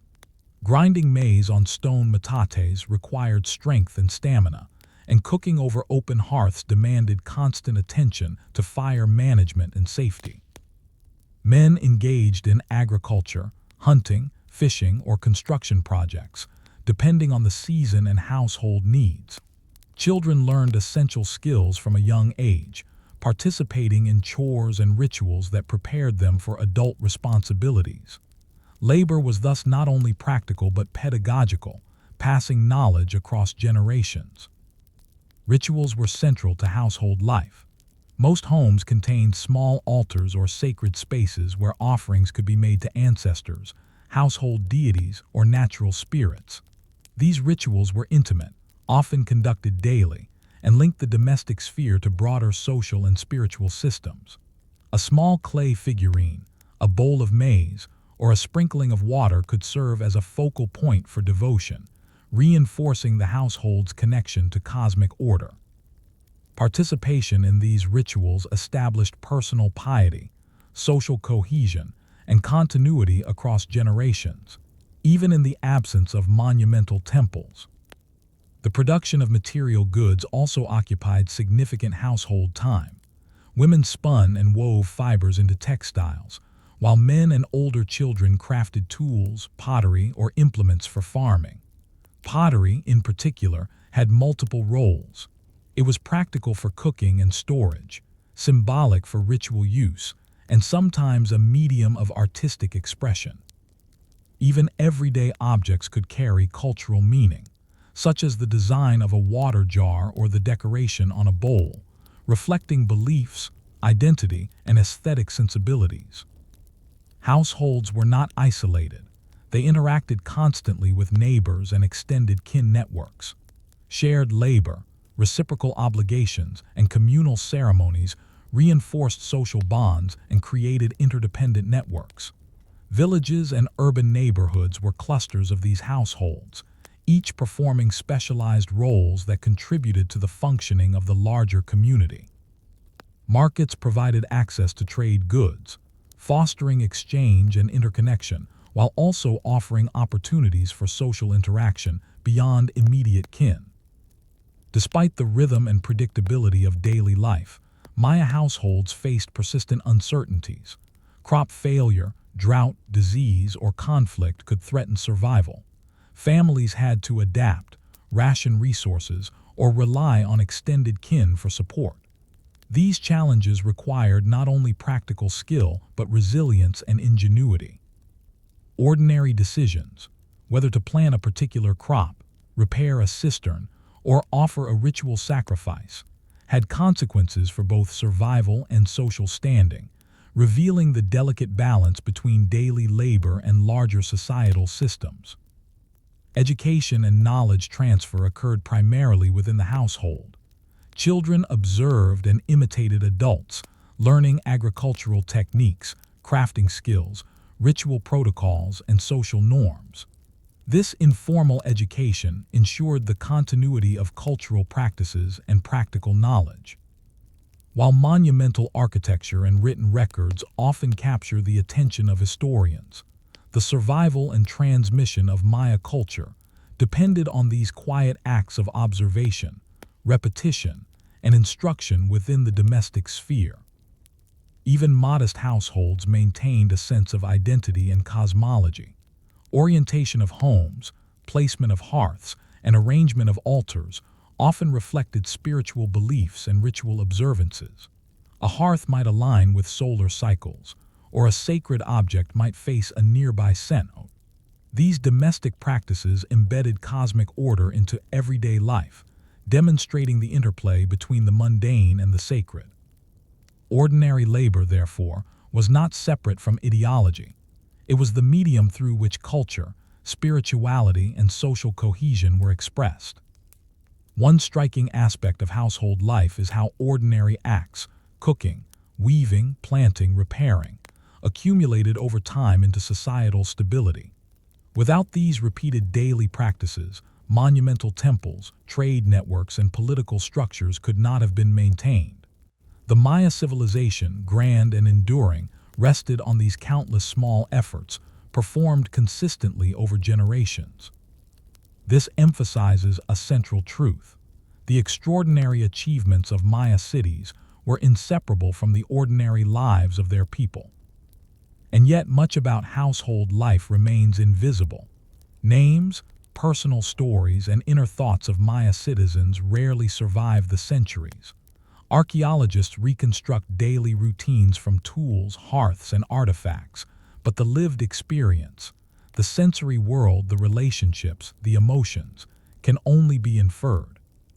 We are left to imagine the quiet hum of domestic activity, the grinding of maize at dawn, the chatter of children in a courtyard, the careful tending of a garden, the soft prayers whispered at a household altar. As you picture walking through an early Maya home, you witness a society in miniature. Survival, ritual, labor, and learning intertwined seamlessly. Every mundane task was purposeful, every act of care or creation a contribution to the household, the community, and the city at large. The Maya household, in its ordinary rhythm, was both a center of life and a microcosm of civilization itself. And yet a question lingers. How did these small daily routines, so consistent, so ordinary, interact with larger forces like trade, politics, and ceremonial life to sustain entire cities? Could households adapt quickly enough when drought, conflict, or leadership change disrupted their fragile balance? In this tension between routine and uncertainty lies the essence of Maya survival, a story both intimate and profound, waiting to unfold further. As Maya cities grew, households evolved from mere survival units into complex hubs of labor, knowledge, and social influence. By the Classic period, approximately 250–900 CE, the routines of domestic life were deeply intertwined with urban demands, trade networks, and ceremonial obligations. In Tikal, Chichen Itza, and other centers, households were not isolated. They were active participants in the economy, culture, and governance of their communities. Understanding this integration reveals the quiet but profound ways ordinary families sustained Maya civilization. One of the most significant developments within households was specialization of labor. Not every household produced the same goods or performed the same tasks. Some families focused on agriculture, tending maize terraces, beans, and squash, while others specialized in craft production, such as pottery, weaving, or stone tool manufacture. Certain households gained expertise in ritual or ceremonial production, crafting figurines, incense, or offerings used in temples and plazas. This specialization allowed cities to function efficiently, ensuring a steady supply of food, goods, and ceremonial materials. It also created opportunities for social differentiation. Households with specialized skills often gained prestige, influence, or trade advantages within the city. Trade was closely linked to household specialization. Artisans produced surplus goods that could be exchanged locally in markets or along regional trade routes. For example, a family crafting finely painted pottery might trade their products for salt from coastal areas, jade from distant highlands, or exotic feathers for ritual use. These exchanges were not purely economic. They reinforced social ties and political alliances. Trade networks connected households to the broader urban and regional economy, giving ordinary families a stake in the city's prosperity and influence. Households also played a crucial role in supporting ceremonial life. Many ritual objects, clay figurines, incense burners, food offerings, were produced domestically before being transported to temples or public plazas. Women often crafted small altars, woven mats, or ceremonial garments, while men contributed carved stele, wooden implements, or stone offerings. Participation in these activities reinforced social hierarchy and civic responsibility, ensuring that ceremonial obligations were fulfilled in alignment with cosmic and political expectations. In this way, the domestic sphere became inseparable from the public and sacred spheres. The integration of households into city governance was subtle but significant. Elite families often coordinated local labor for public works, such as constructing reservoirs, terraces, or causeways, relying on neighboring households to provide manpower or materials. Even non-elite families contributed through corvée labor, fulfilling obligations imposed by rulers or councils. These responsibilities were not always voluntary, but they also reinforced social cohesion. By participating in labor and ritual, households connected their survival and status to the broader stability of the city. Education and skill transmission continued to occur primarily within the household. Children learned craft techniques, agricultural practices, and ritual protocols through observation and imitation, ensuring that knowledge persisted across generations. In elite households, scribes and priests trained in reading and writing glyphs passed on literacy, calendrical knowledge, and ritual expertise. Even ordinary households participated in the informal education system, teaching children how to grind maize efficiently, weave mats, or maintain small altars. This process ensured continuity, stability, and adaptability within the community. Environmental management remained central to household life. In the Petén rainforest, households coordinated agricultural work, maintaining terraces and swidden plots to optimize soil fertility. In the northern Yucatan, water scarcity necessitated meticulous attention to reservoirs, cisterns, and channels. Families monitored water quality, repaired leaks, and allocated supplies according to communal rules. These practices illustrate how ordinary labor was inseparable from urban survival. Household diligence ensured the sustainability of food production, public works, and ceremonial life. Gender roles, while distinct, were flexible and interconnected. Women managed domestic responsibilities, ritual preparation, and craft production, often contributing to trade and ceremonial obligations. Men oversaw field labor, construction, and hunting, but also participated in ritual activities or craftsmanship as required. Children's contributions were both educational and practical, forming the next generation of laborers, artisans, and ritual specialists. Every household member's activity was essential for the functioning of the city, highlighting the interdependence of domestic, economic, and spiritual life. Social mobility within and between households was subtle but possible. Families with exceptional skill, trade connections, or ritual knowledge could improve their status, while others faced decline if crops failed, trade diminished, or political alliances faltered. These dynamics created a complex web of opportunity and risk, where survival and influence were negotiated daily. Households had to navigate both the immediate demands of food and labor, and the long-term consequences of social and political engagement. Despite the apparent order, uncertainties persisted. Environmental pressures such as droughts or soil depletion could strain households and the city alike. Political upheavals, rivalries, or shifts in trade networks introduced risk. Even small errors, failure to repair a reservoir, misalignment in ritual preparations, or crop mismanagement, could ripple outward, affecting the broader community. In this context, the ordinary decisions of households carried extraordinary significance, shaping both survival and civic stability. At the same time, domestic rituals reinforced resilience and cultural identity. Daily offerings at household altars, prayers to ancestors, and seasonal ceremonies connected families to the larger cosmology, ensuring continuity of belief and social cohesion. These practices embedded moral, ethical, and spiritual frameworks into everyday life, teaching children the responsibilities of both survival and community participation. By sustaining ritual traditions alongside practical labor, households became both the custodians of culture and the functional backbone of the city. Thus, the Maya household was far more than a physical shelter. It was a node in a vast network of labor, trade, ritual, and social relations. Each small action, grinding maize, weaving cloth, repairing a wall, offering a prayer, had cumulative effects on the city's economy, governance, and spiritual life. Monumental temples and public plazas depended on these ordinary acts. Without them, the city could not thrive. In this way, Households embodied the principle that the extraordinary arises from the ordinary, and that the survival and flourishing of civilization depend on consistent, often invisible, human effort. And yet questions linger. How did households respond when citywide challenges, such as drought, political conflict, or epidemic disease, threatened their labor and security?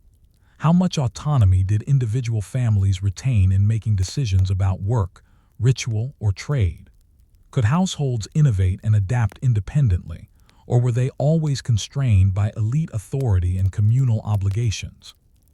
These uncertainties remind us that Maya history was not merely the story of rulers and monuments, but a dynamic interplay between ordinary lives and larger forces, with each household shaping and being shaped by the city around it.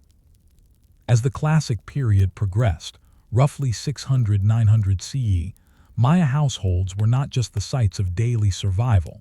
They had become the vital engines of urban life, sustaining the political, economic, and spiritual systems of entire cities.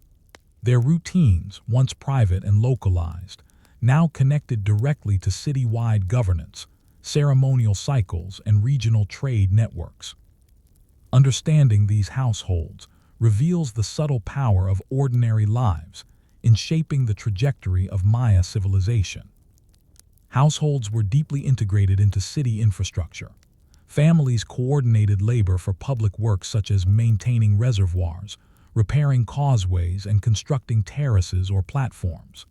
These tasks, while repetitive and physically demanding, were essential to the city's resilience. Without such contributions, monumental temples could not be supplied, plazas would fall into disrepair, and agricultural production would falter. The labor of ordinary citizens ensured the functioning of the city, demonstrating how the survival of urban centers depended as much on domestic diligence as on elite planning or ceremonial authority. Specialized production within households continued to thrive.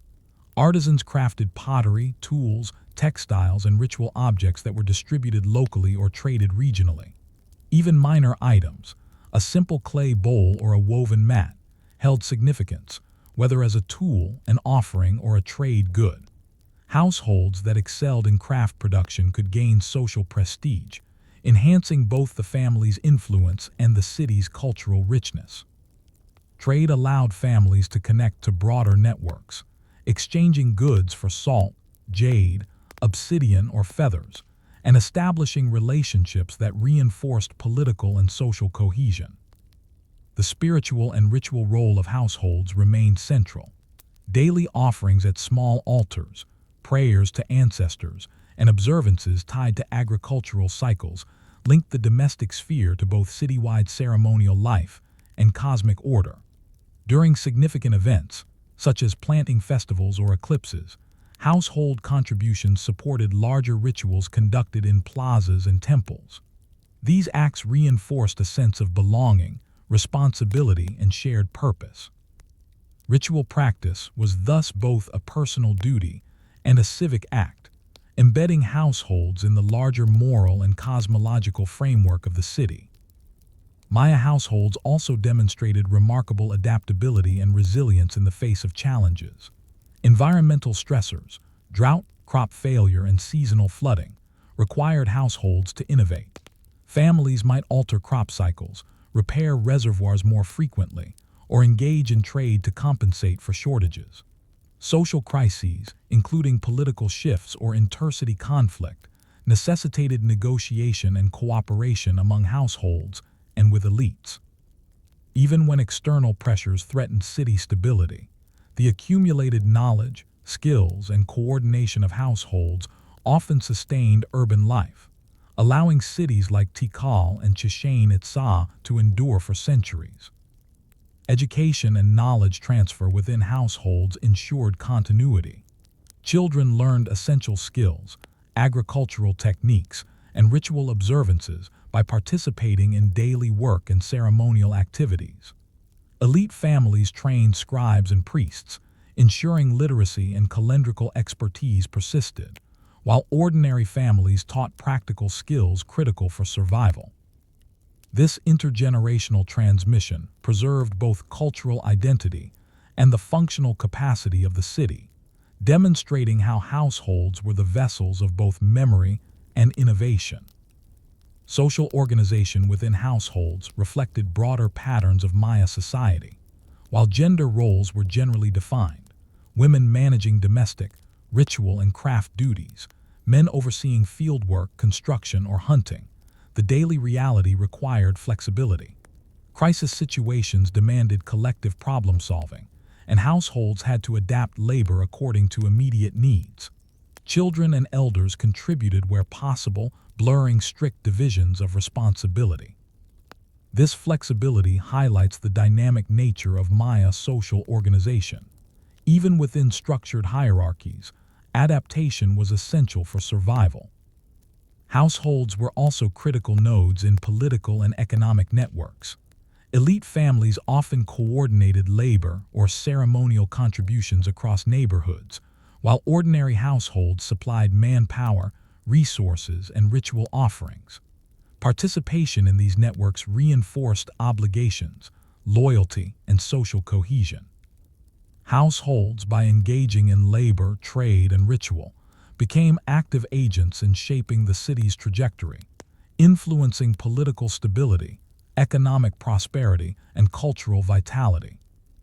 Yet even at this stage, vulnerabilities persisted. Environmental unpredictability, population pressures, and political upheaval posed risks. A poorly timed drought or failure of reservoir maintenance could imperil entire districts. Rivalries between elite families could create social tensions affecting household stability. Trade disruptions could limit access to essential goods, forcing households to improvise or ration resources. In all these cases, the success of the city depended on the resilience and adaptability of ordinary families, a reminder that monumental architecture and elite power could not alone sustain urban life. The ordinary acts of Maya households, repeated daily over generations, accumulated into extraordinary outcomes. Each meal prepared, each terrace maintained, each offering placed at a household altar contributed not only to survival, but to the functioning of the city and the perpetuation of culture. The Maya achievements we admire today, temples, stele ball courts, trade networks, rested on this foundation of persistent, often invisible human effort. It is the quiet work of household that allowed civilizations to flourish in challenging environments. Reflecting on household life also emphasizes the interconnectedness of the Maya world. Families were simultaneously producers, consumers, ritual participants, educators, and negotiators. Their actions shaped local neighborhoods, supported citywide systems, and even influenced regional networks of trade, diplomacy, and ceremonial practice.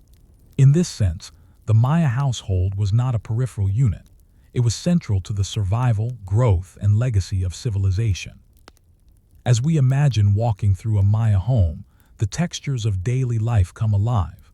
The rhythmic grinding of maize, the smell of cooking fires, the careful arrangement of ritual offerings, the laughter of children learning essential skills. Every action, no matter how mundane, resonates beyond the household, connecting individuals to city, region, and cosmos. This is the profound lesson of Maya daily life. The extraordinary is built upon the ordinary, and the resilience of civilization is rooted in the dedication of countless households over generations. And yet, a final question remains. How many of these ordinary households, through their quiet labor and ingenuity, shaped the destinies of Maya cities in ways that elite narratives alone cannot reveal? How much of history is contained not in temples or stele, but in the daily routines, decisions, and survival strategies of the people whose names have been lost to time? In pondering this, we are reminded that the foundations of civilization are human, intimate, and enduring, even when they remain invisible beneath the grandeur of history. Story 4. Maya agriculture and environmental mastery, feeding a civilization. One of the most remarkable achievements of the Maya civilization was their ability to sustain dense populations in environments that, at first glance, appear inhospitable. From the dense rainforests of the Petén to the arid limestone plains of the northern Yucatan, Maya communities developed agricultural techniques that allowed cities like Tikal, Capan, and Chichén Itzá to thrive. Understanding Maya agriculture reveals the ingenuity, resilience, and adaptability of ordinary people, whose labor underpinned monumental achievements. At the core of Maya subsistence was maize, the staple of their diet. Maize was cultivated in fields meticulously prepared through slash-and-burn methods, terrace construction, or raised beds, depending on the local environment. Fields were rotated and fertilized using household refuse and ash to maintain soil fertility. The Maya did not rely solely on maize. Beans, squash, chili peppers, and other crops supplemented the diet. Together, these formed the Maya triad, providing balanced nutrition while supporting crop diversity and resilience. Water management was central to agricultural success. In regions with abundant rainfall, farmers constructed drainage channels to prevent flooding. In drier areas, such as northern Yucatan, households and communities built reservoirs and cisterns to collect seasonal rain. These water storage systems required continuous maintenance, repairing cracks, clearing debris, and monitoring levels. The failure of such systems could lead to crop loss, food shortages, and social stress, illustrating the interdependence of environmental engineering, labor, and survival. Terracing and raised fields were common innovations in the Maya highlands and lowlands. Terraces reduced soil erosion on slopes and created microclimates that increased crop yields. Raised fields in swampy or flood-prone areas improved drainage and allowed for year-round cultivation. The design and maintenance of these agricultural systems demanded precise knowledge of topography, hydrology, and soil composition. Entire households participated in this labor, illustrating how domestic work contributed directly to city-wide sustenance. The Maya also practiced forest gardening, a technique that combined agriculture and selective forest management. Trees, shrubs, and perennials were planted alongside annual crops, creating diverse ecosystems that enhanced soil fertility, provided shade, and yielded fruits, nuts, and medicinal plants. This method reflected an understanding of ecological balance. Rather than clearing land completely, the Maya integrated crops into existing landscapes, preserving beneficial species while maximizing productivity. Agriculture extended beyond mere subsistence. It was deeply connected to ritual and cosmology.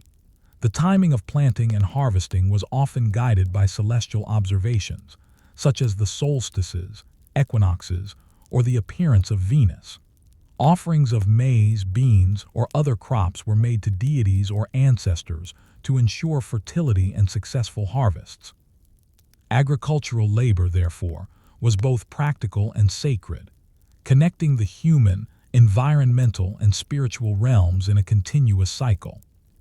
Households played a crucial role in these agricultural systems.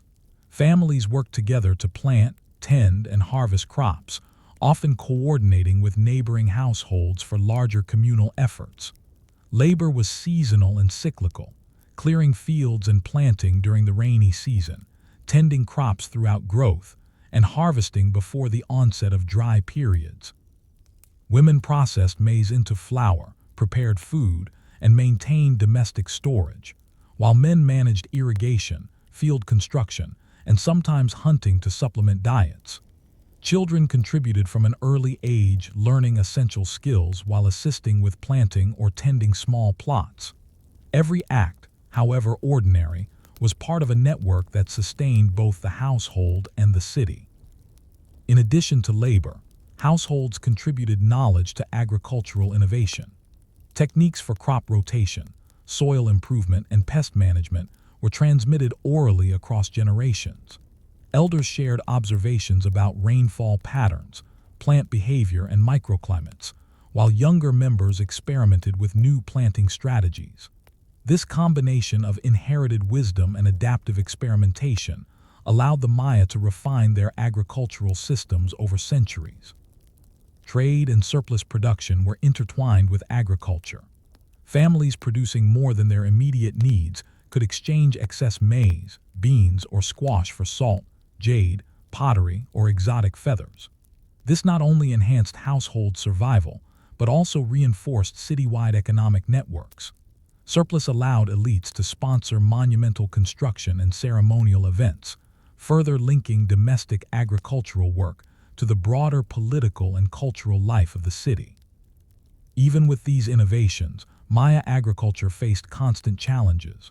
Droughts, soil depletion, pests, and unpredictable rainfall could threaten yields. Households had to anticipate these risks, store surplus effectively, and cooperate with neighbors to mitigate shortages. The Maya developed contingency strategies, including diversified cropping, staggered planting, and ritual offerings to encourage rain and fertility. Survival required not only physical labor but careful observation, planning, and collective effort. In many ways, the genius of Maya environmental mastery lay not in dramatic technological leaps, but in consistent adaptation to local conditions. Every terrace built, field cleared, or reservoir maintained reflected generations of observation, experimentation, and labor. Ordinary households, by participating in these systems day after day, became the hidden foundation of civilization. Without this labor, monumental pyramids, urban plazas, and intricate trade networks could not have existed. And yet questions remained. How did households cope when environmental or social pressures coincided, droughts, political unrest, or trade disruption? Could agricultural innovation keep pace with population growth, or were limits inherent in the landscape? How did ordinary labor, often invisible in historical records, shape the resilience and longevity of Maya cities? These uncertainties highlight the delicate balance the Maya maintained between environment, society, and survival, a balance that required constant attention, knowledge, and human effort.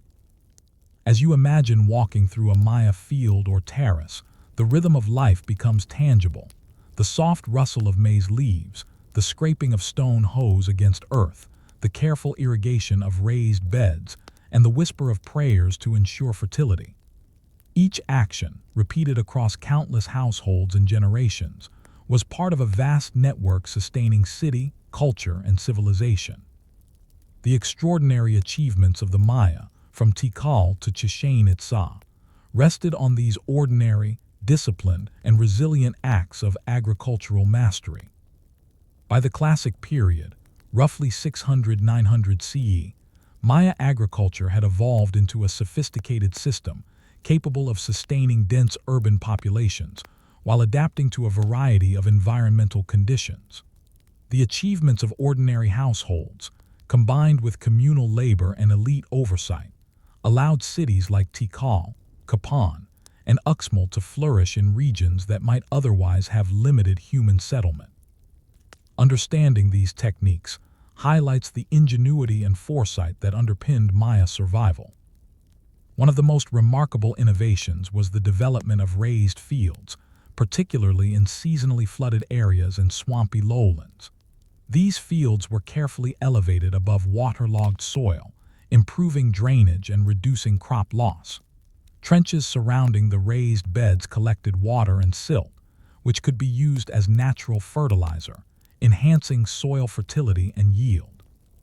Constructing and maintaining these fields required coordination, knowledge of local hydrology, and repeated labor, tasks carried out primarily at the household level, but often coordinated with neighboring families.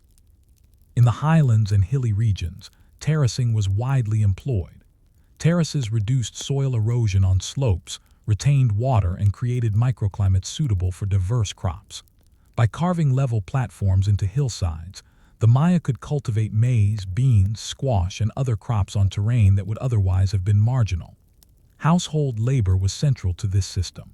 Families cleared brush, built retaining walls from stone, and maintained terraces year after year. The careful combination of microtopography, irrigation, and soil enrichment, reflected both practical engineering and deep environmental knowledge. Agroforestry and forest gardening were also integral to Maya environmental mastery. Rather than clearing land entirely, households and communities selectively cultivated trees and perennials alongside annual crops. Fruit-bearing trees, medicinal plants, and shade-providing species created multi-layered fields that enhanced biodiversity and ecological stability.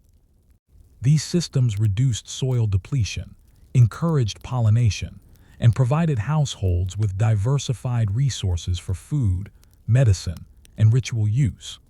Such practices illustrate the Maya understanding that long-term survival depended on working with the environment rather than imposing upon it.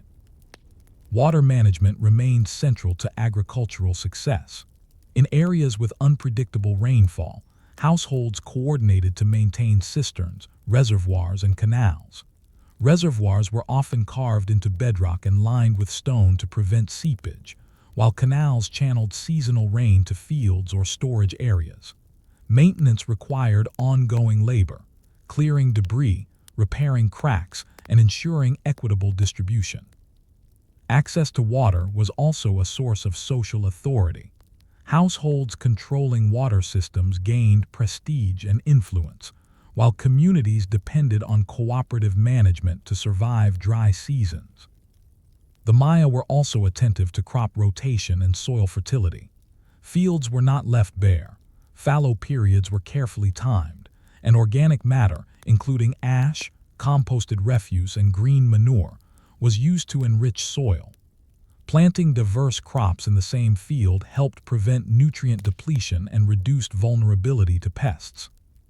Knowledge of which plants thrived together, how long to leave fields fallow, and how to adapt planting schedules to rainfall patterns was passed down within households and across generations, creating a culture of agricultural expertise.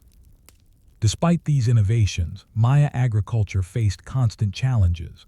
Droughts, sometimes lasting multiple seasons, could devastate harvests. Crop pests, from insects to small mammals, required vigilance. Over time, population growth placed additional strain on fields, reservoirs, and labor systems. Household resilience was therefore critical.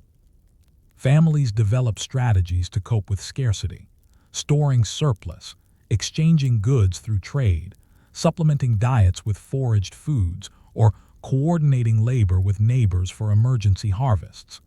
These adaptive strategies illustrate how ordinary households were the frontline of survival in the face of environmental uncertainty. Households were also deeply entwined in the ritual dimension of agriculture. Offerings to deities, prayers at household altars, and participation in community planting festivals were believed to ensure fertility, rainfall, and protection from pests. Ritual and labor were inseparable. Sowing seeds, tending crops, and harvesting were acts imbued with spiritual significance. By integrating agriculture with cosmology, the Maya reinforced social cohesion, transmitted ecological knowledge, and imbued everyday labor with meaning. Trade networks further supported agricultural resilience. Households could exchange surplus produce for salt, pottery, textiles, or other essentials, mitigating the effects of local shortages. These exchanges were facilitated by city markets and regional trade routes, linking domestic labor directly to economic and political systems. A family's ability to produce surplus not only enhanced survival, but also offered avenues for social mobility and influence within the community. Environmental mastery extended beyond immediate survival to long-term ecological planning. Maya settlements often included multiple agricultural zones, water storage, and managed forest areas, creating redundancy and flexibility. Households adapted planting schedules, storage strategies, and labor distribution based on seasonal variations and long-term environmental patterns.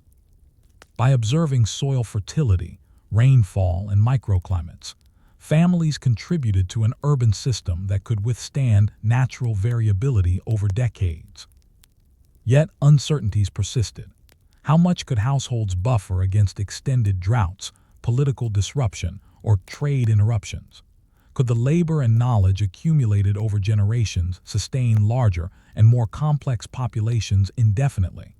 These questions underscore the fragility inherent in complex systems. Even highly adaptive practices were vulnerable to extreme events or cumulative pressures. The success of Maya cities was never guaranteed. It was the product of constant human vigilance and ingenuity. The ingenuity of Maya households is perhaps most evident in the cumulative outcomes of these practices. Terraces, raised fields, reservoirs, and forest gardens were not isolated achievements. They were integrated systems maintained through persistent, ordinary labor. Each household's contribution, repeated daily and seasonally over generations, allowed cities to sustain dense populations, conduct monumental construction, and support ceremonial life. The Maya mastery of agriculture demonstrates how ordinary humans can transform their environment, creating systems that endure across centuries. Walking through the Maya landscape, one can almost see the rhythm of life. Families tending terraces at dawn, children carrying water from reservoirs, women grinding maize and preparing offerings, men repairing canals, and elders observing soil and rainfall patterns. These repetitive, often invisible acts ensured the survival of entire cities.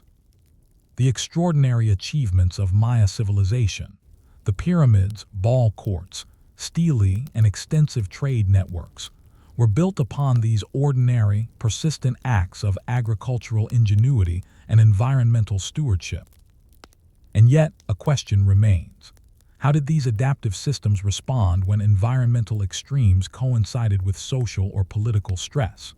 Could even the most sophisticated agricultural innovations sustain populations indefinitely in the face of prolonged drought, political upheaval, or resource competition?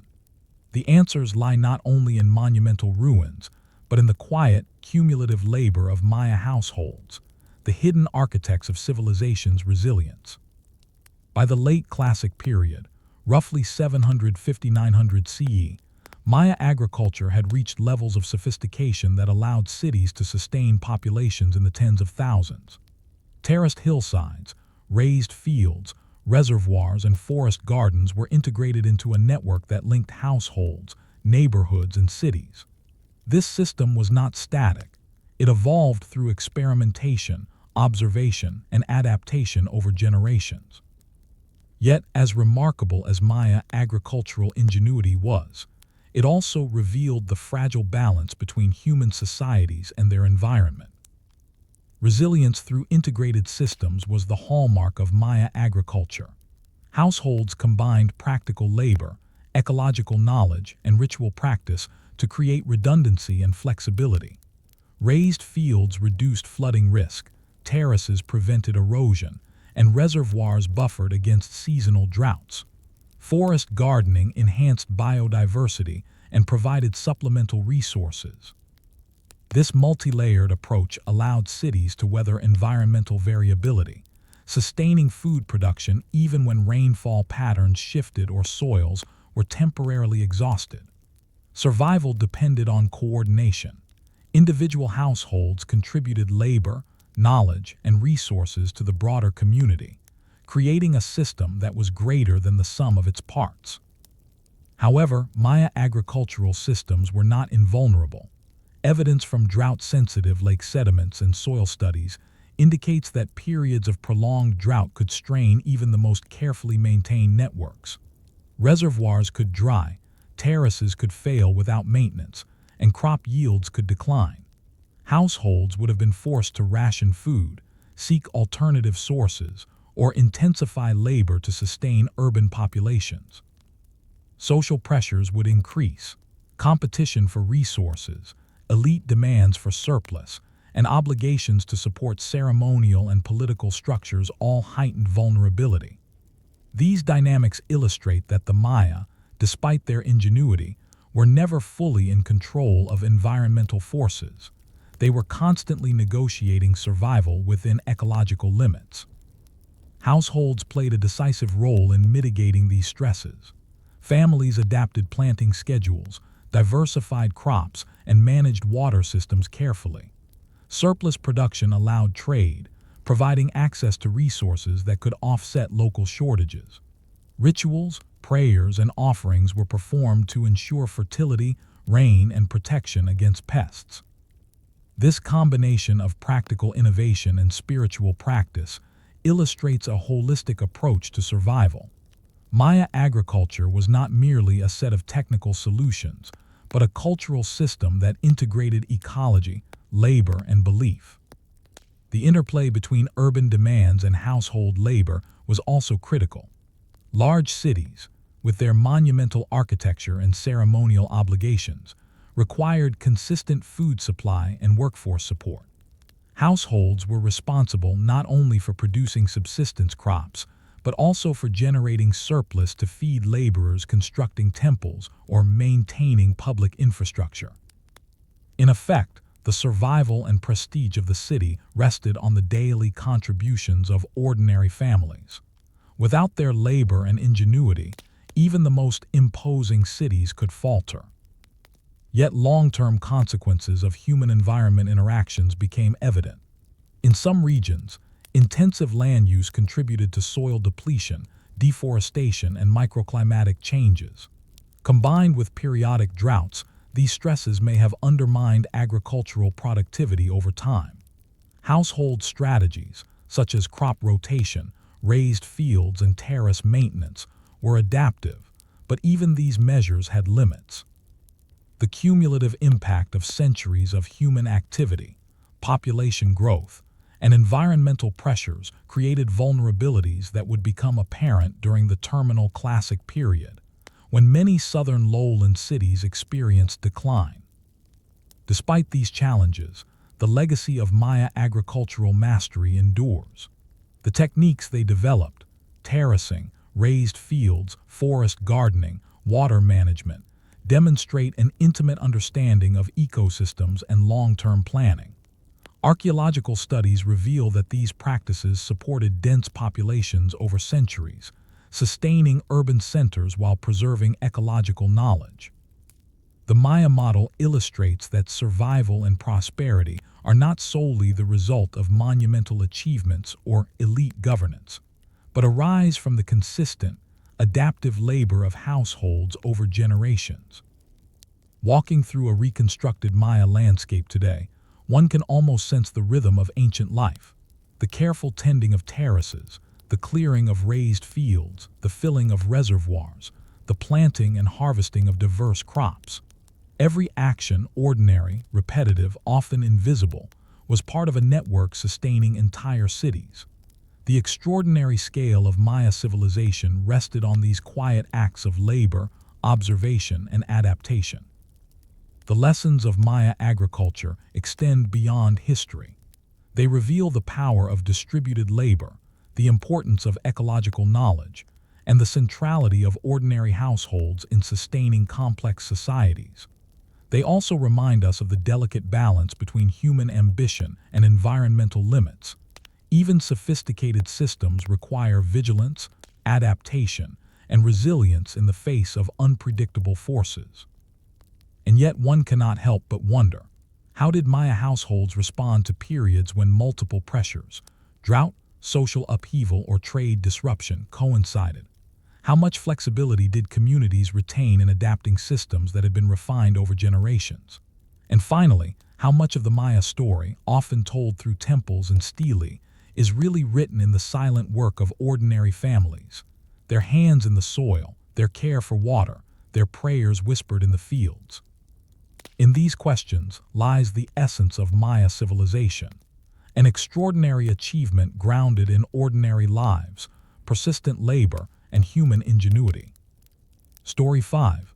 Maya trade and economic networks connecting cities and households. While monumental pyramids and ceremonial plazas capture the imagination of modern observers, the lifeblood of Maya civilization flowed along its trade networks, connecting households, neighborhoods, and cities across hundreds of kilometers.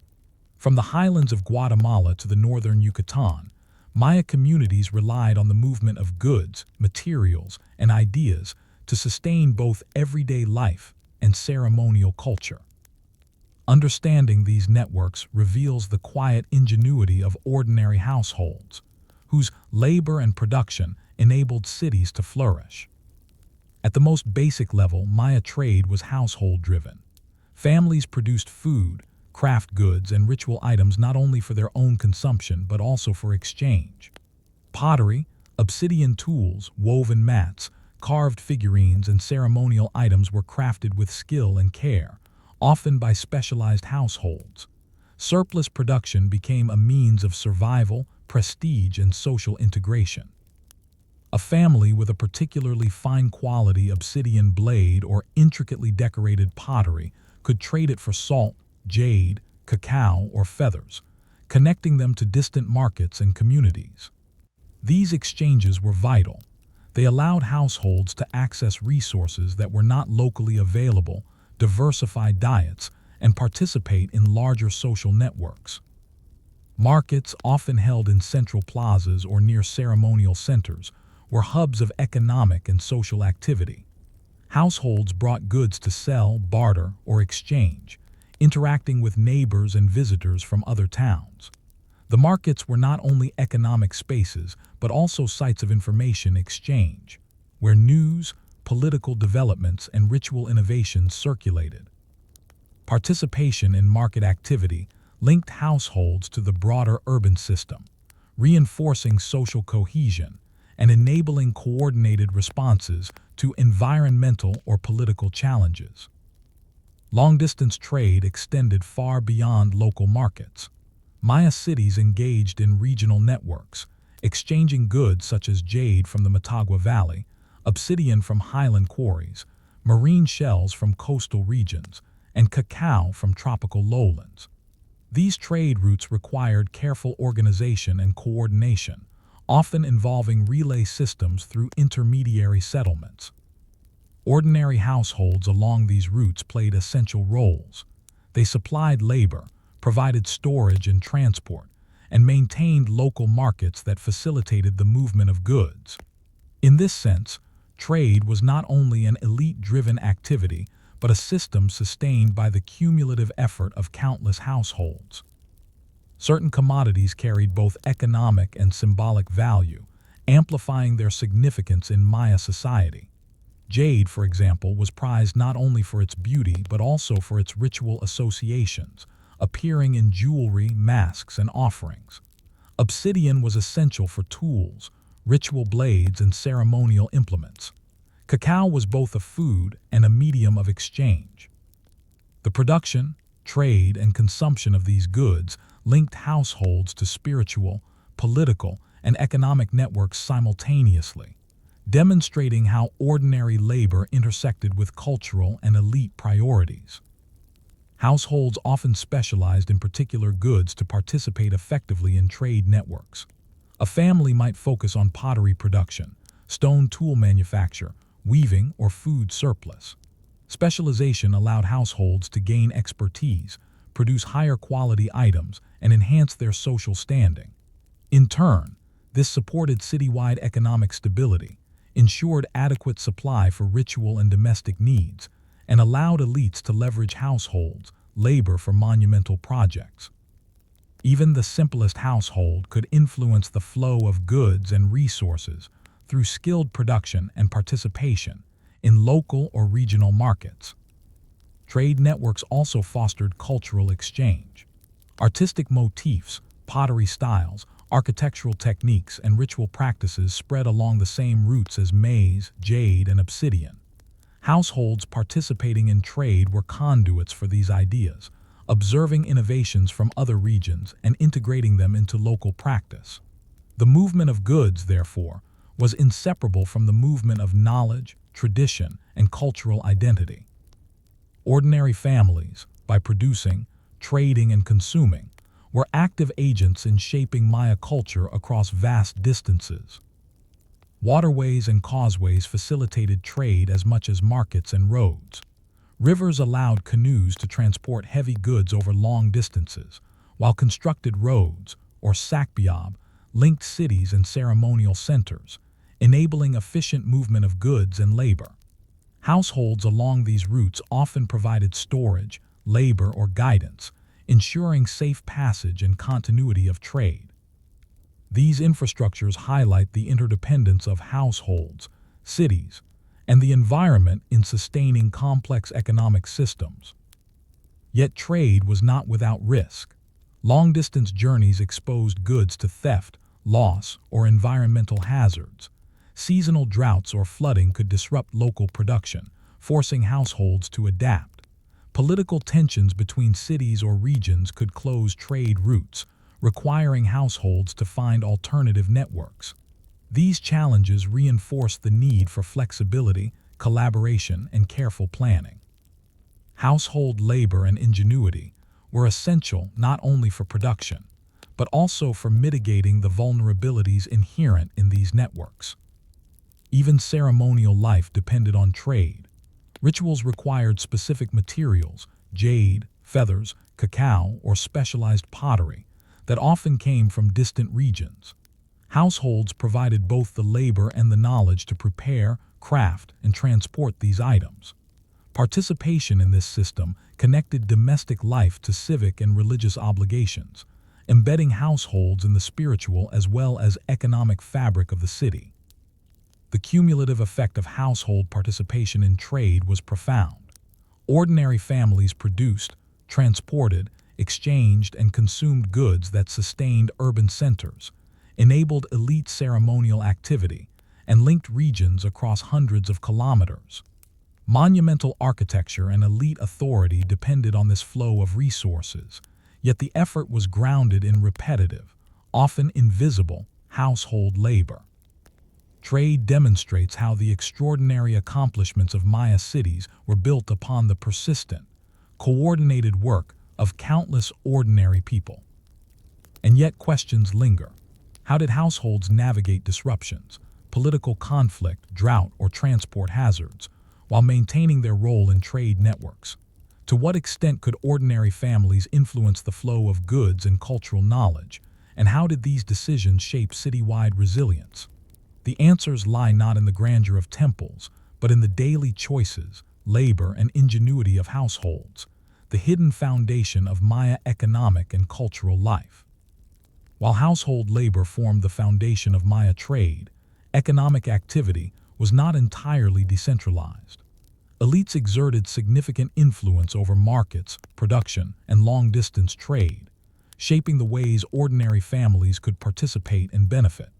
Households were simultaneously independent producers and contributors to a complex, hierarchical economic system, a delicate balance that sustained both everyday life and citywide prosperity. At the local level, households supplied the raw and finished goods that fueled market activity. Pottery, textiles, obsidian blades, woven mats, foodstuffs, and ritual items were produced in domestic spaces. The quality and quantity of these goods often determine a household's economic and social standing. Families producing exceptional craftwork could gain prestige, attract trade partners, or earn the attention of elites seeking goods for ceremonial or political purposes. Conversely, households that failed to produce surplus risked marginalization, illustrating the high stakes of domestic labor in a stratified society. Markets, often organized near plazas or ceremonial centers, were the primary interface between households and the broader economy. While elites influenced market regulations, such as pricing, sanctioned goods, and acceptable exchange practices, ordinary families were essential for daily operation. They brought goods to sell, bartered with neighbors, and exchanged produce or craft items for commodities they could not produce themselves. Market participation reinforced social networks, transmitted information, and ensured equitable distribution of resources, particularly in densely populated urban centers. Elite households played a dual role. They were consumers of goods and regulators of economic activity. Rulers and high-ranking families commissioned specialized craft items, managed surplus, and sometimes redirected household labor toward monumental construction projects. This created a system in which ordinary households were integrated into larger networks of authority, providing labor and products that reinforced political hierarchy. Participation in these systems required both compliance and ingenuity. Households had to navigate elite expectations while maintaining their own survival and economic standing. Long-distance trade exemplified this interplay of household labor and elite control. Valuable commodities like jade, obsidian, salt, cacao, and marine shells moved across hundreds of kilometers, often under the supervision or sanction of elite intermediaries. Households along trade routes provided essential logistical support, storing goods, supplying labor for transport, or producing intermediary items for exchange. Even remote villages played a critical role, ensuring continuity and security of these networks. Without the coordinated contributions of ordinary families, long-distance trade would have been impossible. Households also served as repositories of knowledge essential for sustaining trade networks. They maintained practical expertise in production techniques, knowledge of seasonal availability, and methods for storage and transport. This knowledge was often transmitted intergenerationally, ensuring continuity of skill and practice. A family's ability to produce high-quality goods or manage storage effectively could influence trade outcomes for both the household and the wider urban system. In this sense, domestic knowledge was economic capital, as critical as material goods. Trade networks facilitated cultural and technological exchange. Motifs, pottery styles, agricultural innovations, and ritual practices spread along the same routes that carried jade, obsidian, and cacao. Households participating in these exchanges acted as conduits for ideas as well as commodities. A family producing a locally distinct ceramic style could influence artistic trends far beyond its immediate settlement, illustrating how ordinary labor shaped cultural landscapes. Despite the structured oversight of elites, households retained some agency. Families could choose which goods to produce, when to trade, and which networks to engage. They could specialize in crafts or agriculture based on skill, environmental conditions, or local demand. They negotiated prices in local markets and exchanged surplus strategically. This autonomy was limited but meaningful. Households shaped economic flows, influenced cultural transmission, and contributed to city resilience in ways not entirely controlled by rulers. Environmental and social pressures tested the resilience of these networks. Droughts, floods, or crop failures could reduce household production, disrupting local markets and long-distance trade. Conflicts between cities or internal political instability could close trade routes, forcing families to adapt through substitution, rationing, or alternative trade. Even in periods of stress, the adaptability of households, their ability to produce, barter, and maintain logistical knowledge, was crucial to sustaining both survival and the wider economy. Ritual and ceremonial demands intertwined with trade. Elite households required specialized goods for festivals, offerings, or construction, linking domestic production to spiritual obligations. Families producing ritual items, food for ceremonies, or textiles for elites directly supported the city's religious and civic life. Participation in these practices reinforced social cohesion, created interdependence between households and elites, and ensured that everyday labor was invested in both survival and cultural perpetuation. The cumulative impact of household labor on the Maya economy cannot be overstated. Ordinary families produced the goods, maintained logistical systems, participated in local and regional markets, and transmitted knowledge critical for survival. Trade networks, both local and long distance, were sustained by the persistent, coordinated efforts of countless households working across generations. Monumental constructions, elite power, and ceremonial life rested on this often invisible foundation, revealing the extraordinary reliance of civilization on the ordinary. and yet the system was inherently precarious. How did households manage competing pressures from elite demands, environmental uncertainty, and market fluctuations? Could they innovate or resist when conditions threatened survival, or were they fully dependent on political and economic hierarchies? In contemplating these questions, we see that the success of Maya trade was never guaranteed. It was continually maintained through negotiation, adaptation, and the quiet labor of ordinary people. By the late Classic period, roughly 750–900 CE, Maya trade networks had evolved into complex, interdependent systems linking households, neighborhoods, cities, and even distant regions. These networks were not abstract. They were maintained through the persistent labor, skill, and knowledge of ordinary families. While rulers and elites coordinated ceremonial and long-distance exchanges, the daily functioning of trade, production, transport, storage, and exchange relied entirely on households.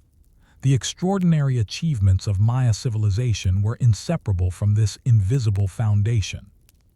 At the household level, production for trade was a daily reality. Families cultivated surplus maize, beans, and squash, processed cacao, and crafted pottery, textiles, and ritual objects. Surplus items were either sold in local markets or traded along regional routes. Each household had to balance its own subsistence needs with contributions to the broader economy, a delicate task requiring foresight, skill, and cooperation with neighbors. The success of these decisions shaped both the survival of the household and the stability of the city. Transport and logistics depended on the coordination of multiple households. Goods were carried by foot, canoe, or along causeways connecting urban centers. Families along trade routes often provided shelter, storage, or labor to facilitate the safe passage of commodities. Even a single disrupted link, overworked laborers, damaged roads, or inaccessible waterways could have ripple effects, demonstrating how the system's strength depended on widespread household participation. Ordinary labor, though invisible in historical records, was critical to sustaining networks that spanned hundreds of kilometers. Markets and ceremonial centers acted as nodes of integration, linking households, elites, and cities. Households contributed both goods and expertise, exchanging surplus and facilitating cultural transmission. Motifs, pottery styles, and ritual knowledge spread along these networks, showing that economic activity was inseparable from cultural exchange. Participation in markets reinforced social bonds, ensured the flow of resources, and provided households with opportunities for prestige and influence within the community. Elite households managed long-distance trade, but their success depended entirely on the consistent contributions of ordinary families. Rulers required goods for construction projects, offerings, and ceremonial feasts, and households supplied both raw materials and finished products. Families producing high-quality items gained visibility and, in some cases, influence. The economic and social hierarchy depended on the productive capacity of households, illustrating that elite authority and monumental achievements were inseparable from ordinary labor. Households also adapted creatively to environmental and political challenges. Droughts, flooding, and seasonal disruptions could reduce crop yields or hinder transport. Political tensions or conflicts could block trade routes. In response, families diversified production, adjusted trade routes, and coordinated labor with neighbors. These adaptive strategies demonstrate that resilience was built from the ground up. Households negotiated survival while simultaneously sustaining citywide networks. Ordinary ingenuity underpinned extraordinary urban stability. Ritual and ceremonial demands amplified the importance of household labor. Specialized goods, jade, cacao, feathers, or intricately crafted pottery, were required for offerings, feasts, and construction of monumental temples. Household production thus linked domestic life to civic and spiritual obligations. Families who fulfilled these demands reinforced both social cohesion and cultural continuity.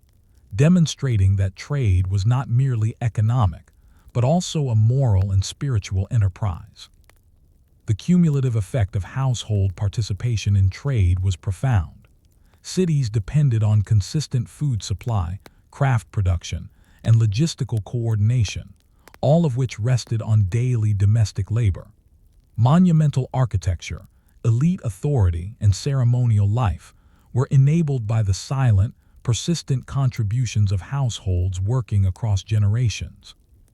The Maya civilization's wealth, cultural richness, and longevity were inseparable from these ordinary acts of production and exchange. Yet vulnerabilities persisted. Prolonged droughts, political instability, or trade disruptions could stress households and cities simultaneously. In such moments, household resilience, skill, adaptability, and cooperation determined whether a city could sustain itself or succumb to decline. This precarious balance reminds us that civilizations, no matter how grand, rely on the quiet, disciplined work of ordinary people. Reflecting on Maya trade networks highlights an essential truth. History is often written through the lens of rulers and monumental achievements, but the real engines of civilization are households, the countless, repeated acts of labor, skill, and ingenuity that sustain society. From crafting pottery to transporting cacao, maintaining canals, or negotiating market exchanges, ordinary families were the invisible architects of Maya urban life. Their contributions allowed cities to thrive, supported ceremonial and political authority, and facilitated the transmission of culture across vast distances. And yet, a final question remains.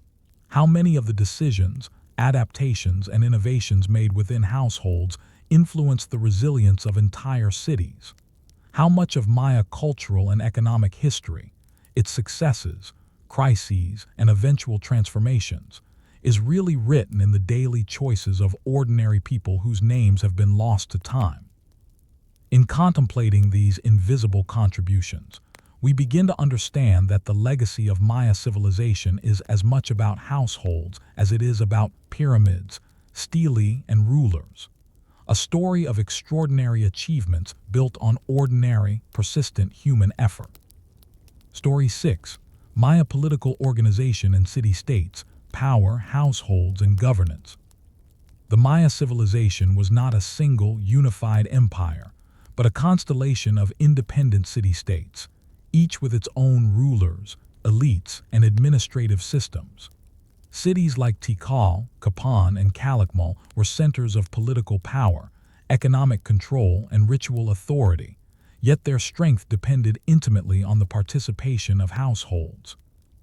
Understanding the interplay between rulers, elites, and ordinary families provides insight into how Maya societies maintained order, sustained urban life, and navigated both internal and external challenges. At the top of each city-state was the Ajo, or ruler, a figure whose authority combined political, military, and ritual roles. The Ajo was responsible for maintaining cosmic order through ceremonial leadership, commissioning monumental architecture, and regulating economic and social activity. However, the power of the ruler was never absolute. Their influence depended on the cooperation and labor of elites, households, and specialized laborers. A king could order the construction of a pyramid, but it was the coordinated effort of thousands of families that turned limestone and labor into enduring monuments. Beneath the ruler were elite households, which controlled land, wealth, craft production, and ceremonial authority. These families acted as intermediaries between the ruler and the broader population, overseeing labor, trade, and tribute. Households were often bound to elite patrons, providing labor, agricultural surplus, or craft goods. In return, elites protected these households, mediated disputes, and ensured access to resources.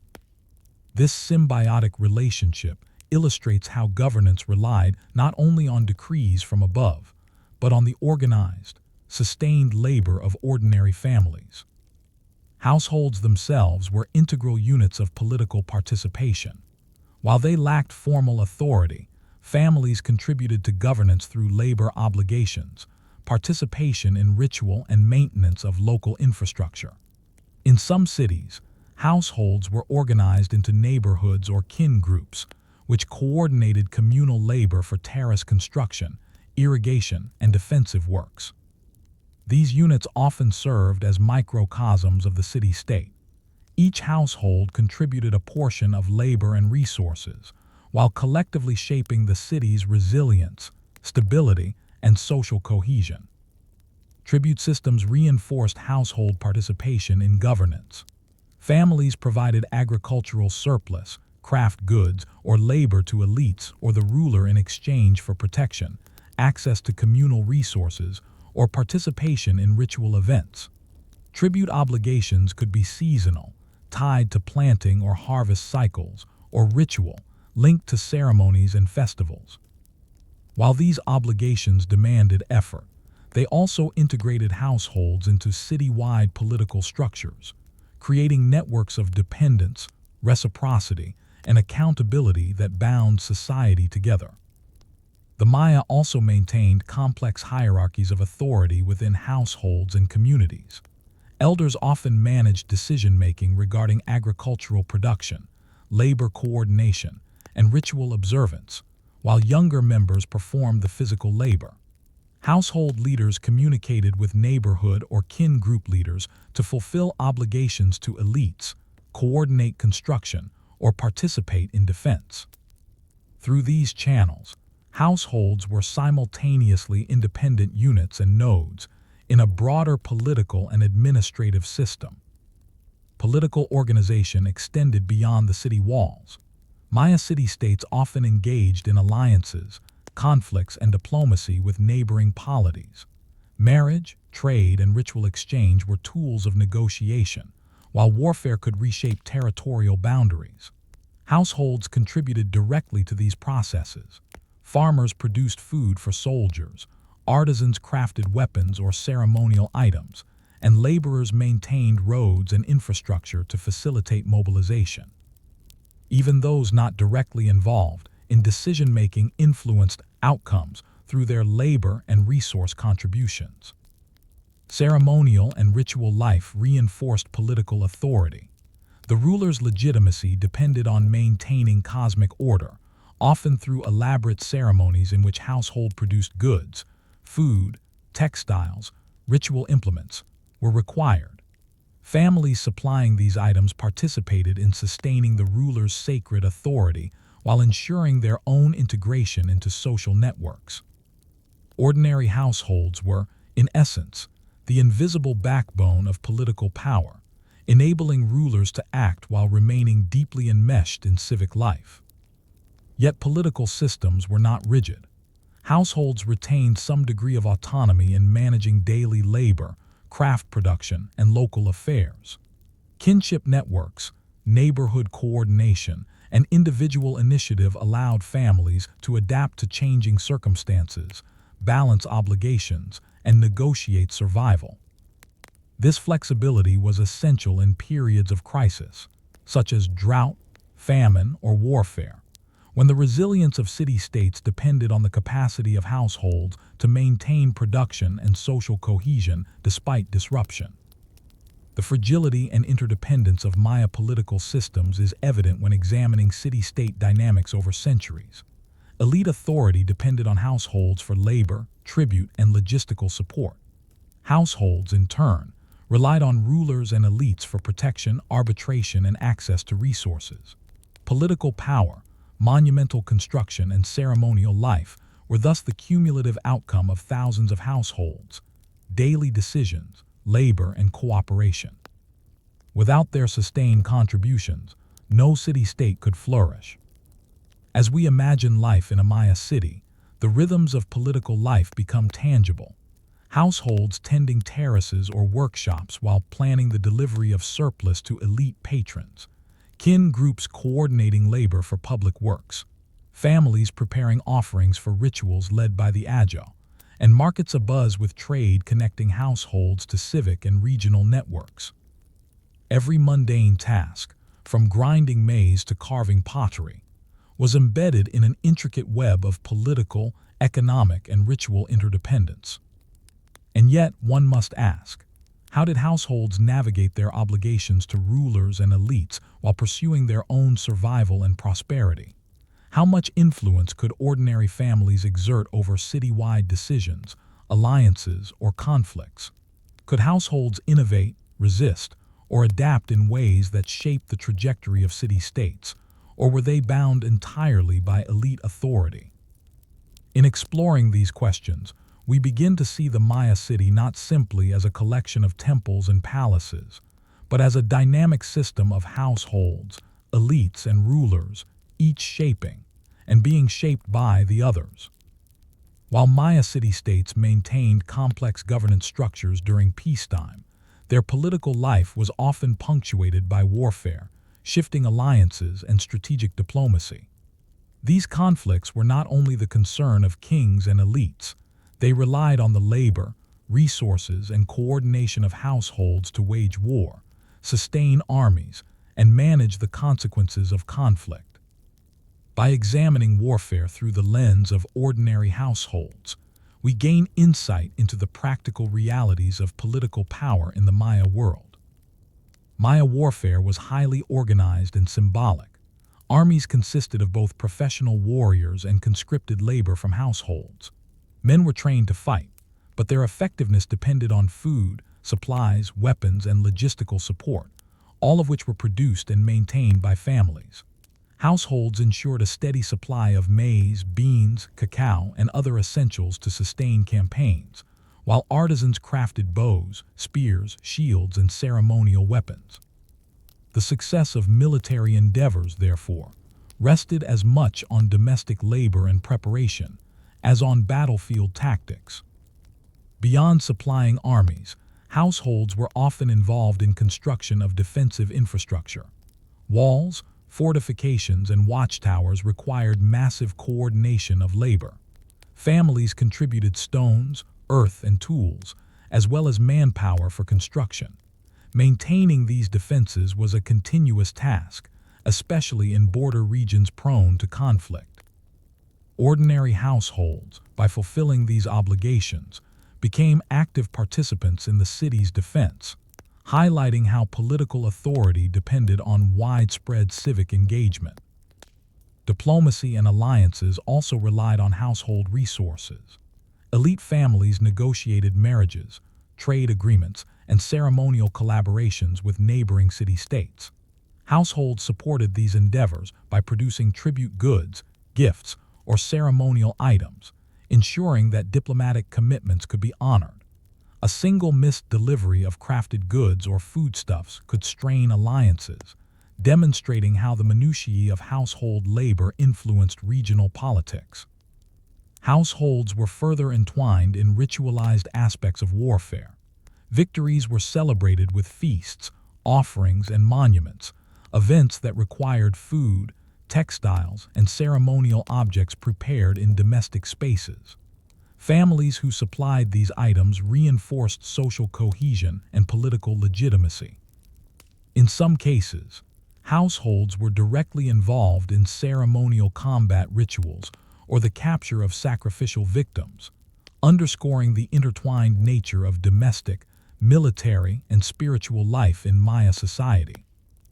The impact of warfare on households was multifaceted. While many contributed labor and resources voluntarily or through tribute obligations, some faced disruption, displacement, or conscription. Fields could be abandoned during campaigns, trade routes blocked, and markets destabilized. Families had to adapt quickly, storing surplus, seeking protection in fortified neighborhoods, or relocating temporarily.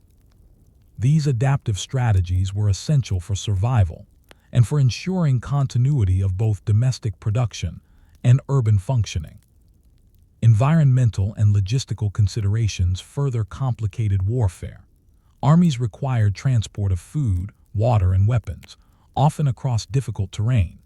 Households along supply routes provided storage, guidance, or labor, ensuring that military forces could move effectively. Seasonal cycles also influenced campaigns. Planting and harvest seasons dictated when labor could be spared for military purposes without jeopardizing household survival. The integration of domestic labor into military logistics demonstrates the profound interdependence of households and political authority. Warfare also reshaped social hierarchies. Households that demonstrated reliability, skill, or loyalty could gain prestige, access to resources, or enhanced influence within the city-state. Conversely, families unable to meet obligations risked social marginalization or punitive measures. Political power was therefore not a unilateral imposition, but a negotiated system, in which household performance reinforced elite authority and urban stability. Trade and resource networks were also affected by military action. Cities at war often disrupted the movement of goods, forcing households to adapt. Families involved in production, transport, or storage had to innovate, sometimes substituting local materials for long-distance imports or coordinating alternative trade routes.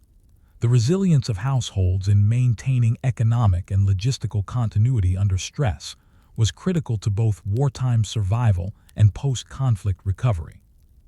Even during extended conflicts, households maintained ritual and civic responsibilities, linking domestic life to political and military systems.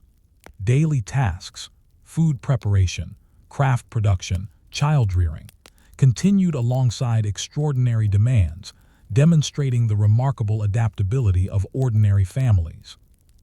Their labor ensured that city-states could sustain military campaigns without collapsing internally, revealing how the everyday decisions of households shaped the outcomes of regional politics. Yet questions remain.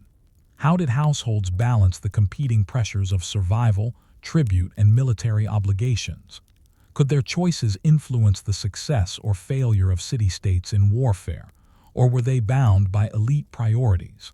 How did the cumulative labor, resilience, and ingenuity of ordinary families affect long-term political stability?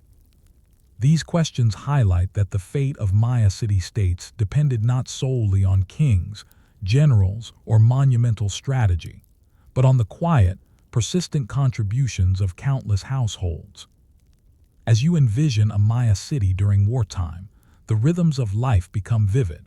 Families grinding maize while warriors prepared for campaigns, artisans producing weapons and ceremonial items, households coordinating logistics and storage, children learning essential skills to support survival, and elders advising on allocation of labor and resources. Each ordinary action was part of an intricate network sustaining both political authority and daily life, revealing the invisible scaffolding of civilization. By the late Classic period, roughly 750–900 CE, Maya city-states had experienced centuries of political maneuvering, shifting alliances, and intermittent warfare.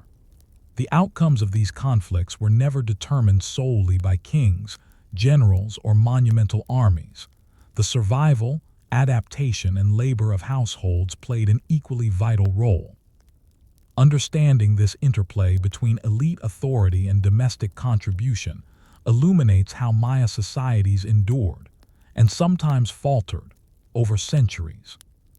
Conflict resolution in Maya city-states often involved diplomacy, strategic marriage alliances, and negotiated tribute payments. Elite families and rulers relied on households to produce the material goods, food, craft items, ceremonial objects, that facilitated these agreements. Without steady household production, cities could not honor diplomatic commitments or sustain elite authority. Even seemingly minor domestic tasks, like weaving textiles for an alliance ceremony or preparing ritual food offerings, could influence regional political dynamics. The ordinary labor of families had extraordinary political significance.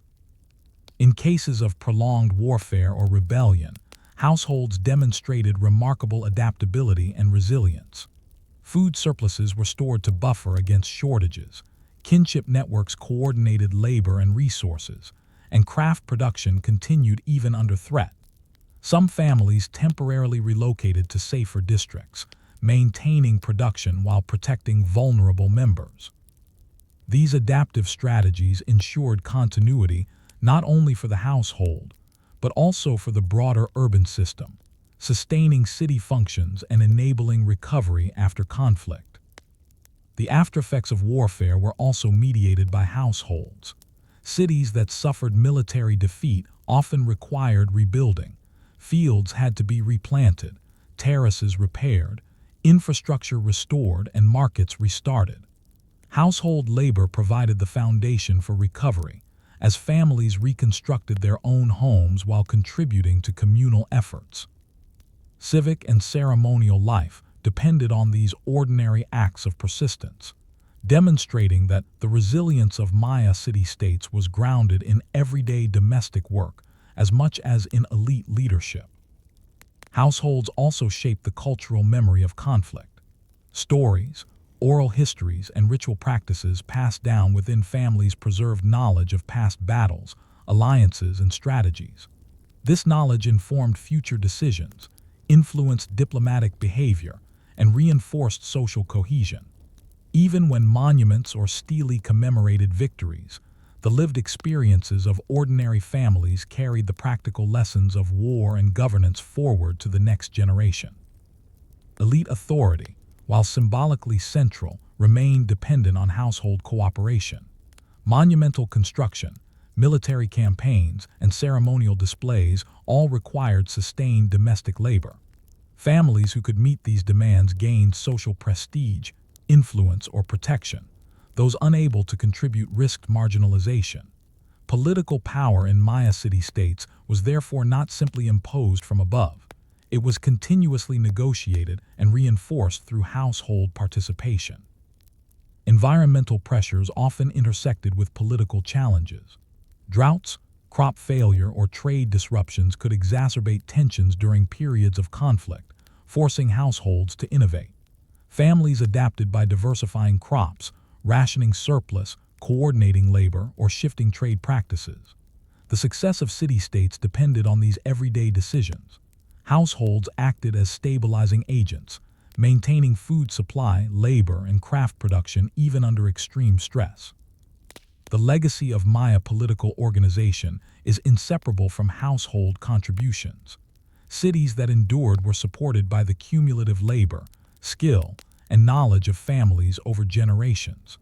Households were the engines of economic production, the sustainers of ritual and ceremonial life, and the stabilizers during warfare and political upheaval. Monumental architecture and elite authority could not exist without this invisible backbone. Walking through a Maya city-state at the height of its power, one can imagine the complex interplay of households and elites.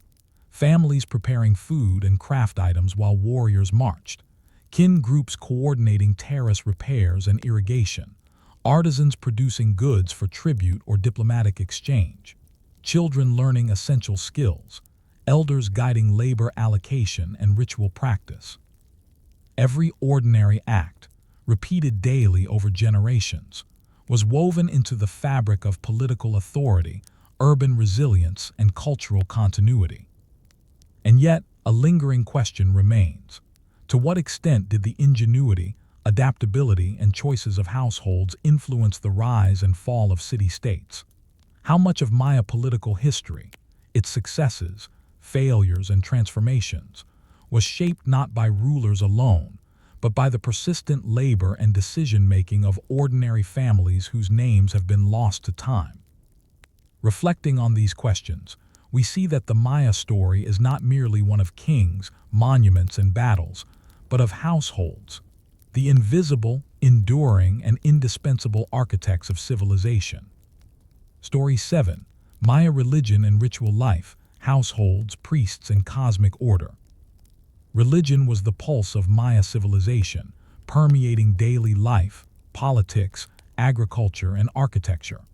Unlike centralized empires, the Maya organized their spiritual universe around city-states, each with its own ceremonial centers, sacred spaces, and local practices. Yet, while elites and priests performed grand rituals atop towering pyramids, the participation of ordinary households was essential for sustaining religious life. ensuring cosmic order, and integrating the spiritual with the practical rhythms of everyday existence. At the center of Maya cosmology was the belief in a complex universe divided into three realms: the heavens, the earthly plane, and the underworld, Xibalba.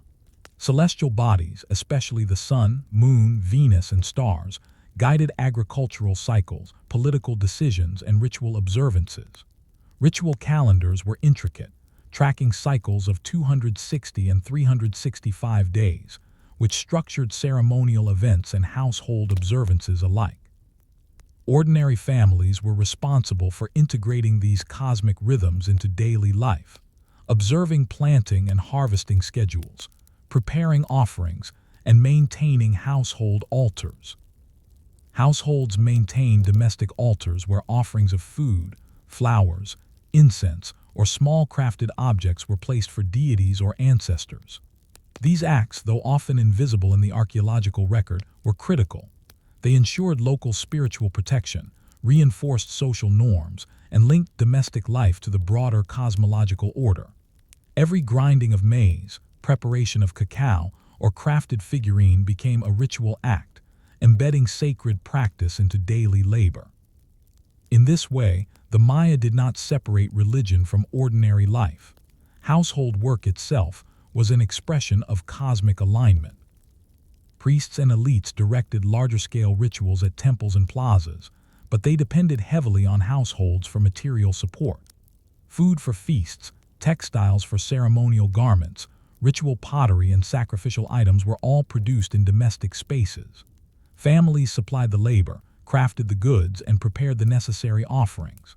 Without household participation, grand rituals, such as those marking solstices, coronations, or victories in warfare, could not take place. Ordinary labor was thus inseparable from the public enactment of spiritual and political authority. Certain rituals required specialized knowledge, often maintained at the household level. Families knew how to prepare maize dough for offerings, mix pigments for ceremonial paints, or grow and harvest plants for incense and ritual medicine. These practices were passed down orally from generation to generation, creating continuity of spiritual knowledge across centuries. While elites controlled ceremonial spaces, the invisible expertise of households ensured the functionality and authenticity of religious life. Households also played a crucial role in community-wide rituals. Festivals often required coordinated labor, constructing temporary platforms, preparing large quantities of food, weaving banners, and organizing processions. Participation was obligatory for kin groups and neighborhoods, reinforcing civic cohesion and social hierarchy. Families contributing labor and resources were recognized socially, connecting domestic work to both spiritual and communal prestige. Ordinary households were, in effect, the scaffolding that made public ritual possible. Religious observances extended to agriculture and survival, further linking household labor with cosmic and ecological order. Offerings were made to gods associated with rain, fertility, and maize growth. Observing celestial events dictated planting schedules, irrigation practices, and harvesting times. Household compliance with these cycles was vital. Failure to perform rituals or maintain observances could, according to belief, result in poor harvests, drought, or disease. Spiritual vigilance was inseparable from practical survival. The integration of households into ritual life demonstrates the interconnectedness of Maya society. Ordinary families did not merely witness ceremonies. They sustained them materially, logistically, and spiritually. Their labor reinforced elite authority, ensured citywide cohesion, and maintained the sacred rhythm of urban and rural life. Without their participation, the elaborate architecture, monumental stelae, and spectacular festivals that dominate modern imagination would have been empty gestures, lacking the substance that only household labor and knowledge could provide. Yet, questions remain. How did households negotiate obligations when ritual demands conflicted with daily survival or labor for economic production? Did families influence the interpretation or timing of rituals based on local knowledge or agricultural necessity? How did ordinary practices shape the evolution of Maya religion over generations? These uncertainties remind us that the sacred was not imposed solely from above. It was lived, practiced, and maintained within homes, fields, and workshops throughout the city. Walking through a Maya neighborhood, one can almost picture the rhythm of spiritual life. Children watching elders prepare offerings, families grinding maize for ritual dough, artisans painting figurines for ceremonies, women arranging flowers at household altars, and men transporting goods to temple plazas. Each ordinary act was both practical and sacred, linking the domestic sphere to the city, the community, and the cosmos. In this quiet, persistent work, we see the invisible threads that wove the spiritual and the mundane into a living, functioning civilization. And yet, a lingering thought remains. How much of Maya religious continuity relied on the choices, creativity, and memory of households? How did ordinary families shape rituals, festivals, and sacred knowledge in ways that even elites could not dictate? In contemplating these questions, we recognize that the story of Maya religion is as much about the quiet, invisible labor of households as it is about pyramids, temples, and stelae. A civilization built on ordinary acts of devotion, sustained over generations. While domestic altars and household rituals anchored spiritual life, the public ceremonial sphere defined the visual, social, and political expression of Maya religion. Festivals, temple rituals, and sacred performances were carefully orchestrated events that reinforced cosmic order, elite authority, and communal identity. Yet these grand displays were impossible without the sustained labor, skill, and knowledge of ordinary households, whose contributions ensured that the ceremonial machinery of the city functioned smoothly. At the apex of ritual authority were priests and elite religious specialists. These figures coordinated temple ceremonies, interpreted calendrical events, and presided over sacrifices, feasts, and offerings. Their knowledge was extensive. Priests maintained complex calendrical systems, understood astronomy, and knew ritual sequences intimately. Yet even these highly trained elites depended on households for material and logistical support. Families prepared maize, cacao, and other foodstuffs, wove ritual garments, carved figurines, and provided instruments, incense, and other ceremonial items. The priesthood could not enact rituals in isolation. The households formed the backbone of every sacred act. One of the most visible aspects of public ritual was monumental offerings and feasting. Ceremonial occasions demanded massive quantities of food, often produced, processed, and delivered by ordinary families. Maize was ground into dough for ritual cakes, beans and squash were cooked for feasts, and cacao was prepared for beverages. Families coordinated labor to ensure that these offerings arrived on time, connecting domestic production to the ceremonial calendar. The scale of these activities demonstrates that household labor was not peripheral. It was essential to sustaining ritual life and reinforcing elite authority. Households also maintained local and neighborhood ritual infrastructure. Even in the shadow of grand temples, small altars, shrines, and ritual spaces were constructed and maintained by families. These spaces were used to honor ancestors, conduct rites of passage, or offer protection for homes and fields. Neighborhood observances were often synchronized with citywide ceremonies, creating a network of spiritual activity that reinforced community cohesion and participation. Ordinary households, through these practices, became nodes in a vast ritual network, linking domestic life to civic and cosmic order. Calendrical rituals exemplify the integration of household labor and elite authority. The Maya tracked multiple cycles: the 260-day sacred calendar, Tzolk'in, the 365-day solar calendar, Hab, and the long count calendar used to mark historical events. Rituals marking specific days required preparation of offerings, performance of dances, and arrangement of ceremonial objects. Households ensured these preparations were executed accurately, maintaining the integrity of the calendar and, by extension, the perceived harmony of the universe. Failure to observe these cycles could be seen as inviting misfortune, placing both spiritual and practical pressure on domestic participants. Ceremonial labor was gendered and specialized within households. Women often prepared food, wove textiles, and arranged offerings, while men transported materials, carved ritual implements, or constructed temporary platforms for ceremonies. Children were taught to participate from a young age, learning the skills and knowledge that would sustain ritual life in the next generation. Elders oversaw ritual timing and adherence to tradition, ensuring continuity and consistency. Each household, regardless of social status, contributed to the city's spiritual functioning. The integration of households into priestly and elite hierarchies was both practical and symbolic. Families delivering ritual goods, participating in processions, or maintaining shrines demonstrated loyalty to the city and its leaders. In return, they gained social recognition, spiritual favor, and sometimes material benefits.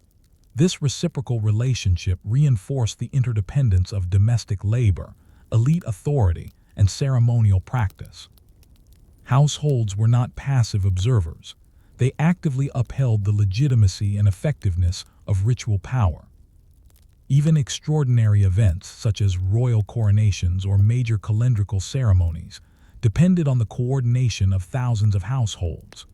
Food, ritual implements, textiles, and manpower had to be organized, transported, and deployed. Markets supplied supplemental goods, artisans contributed specialized crafts, and farmers ensured sufficient agricultural surplus. Every act, no matter how small, was part of a larger system that allowed elites to perform public displays of power and cosmic harmony. The visible grandeur of Maya religion was built on invisible, persistent household labor. Environmental and social pressures sometimes intersected with ritual obligations. Droughts, floods, or crop failures threatened the ability of households to supply offerings. Political conflict or labor demands for construction could compete with ceremonial obligations. Families had to adapt, rationing food for offerings, coordinating labor more efficiently, or negotiating participation in ceremonies. These adaptations reveal the resilience and agency of households, which maintained spiritual continuity despite external pressures. Yet questions persist. How much influence did households have in shaping public ritual practice? Could families innovate, reinterpret, or adjust ceremonial protocols in response to local circumstances? Or were they entirely constrained by elite prescriptions? How did the cumulative choices and labor of ordinary households influence the timing, scale, and meaning of Maya religious life over generations? These uncertainties remind us that religion was not only a matter of temples and priests. It was lived, enacted, and maintained in homes, workshops, and neighborhoods across the city. As we imagine a city preparing for a grand festival, the picture becomes vivid. Families grinding maize and roasting cacao for offerings, artisans painting masks and figurines, children carrying flowers and incense to plazas, elders coordinating household and neighborhood contributions, and priests orchestrating ceremonial sequences atop temple platforms. Every ordinary act, repeated across hundreds or thousands of households, allowed the city to sustain both cosmic and civic order.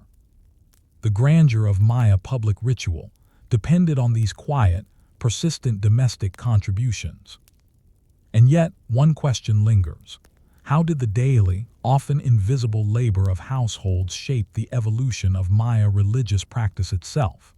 To what extent did ordinary families influence the continuity, adaptation, and meaning of ceremonies that persisted over centuries?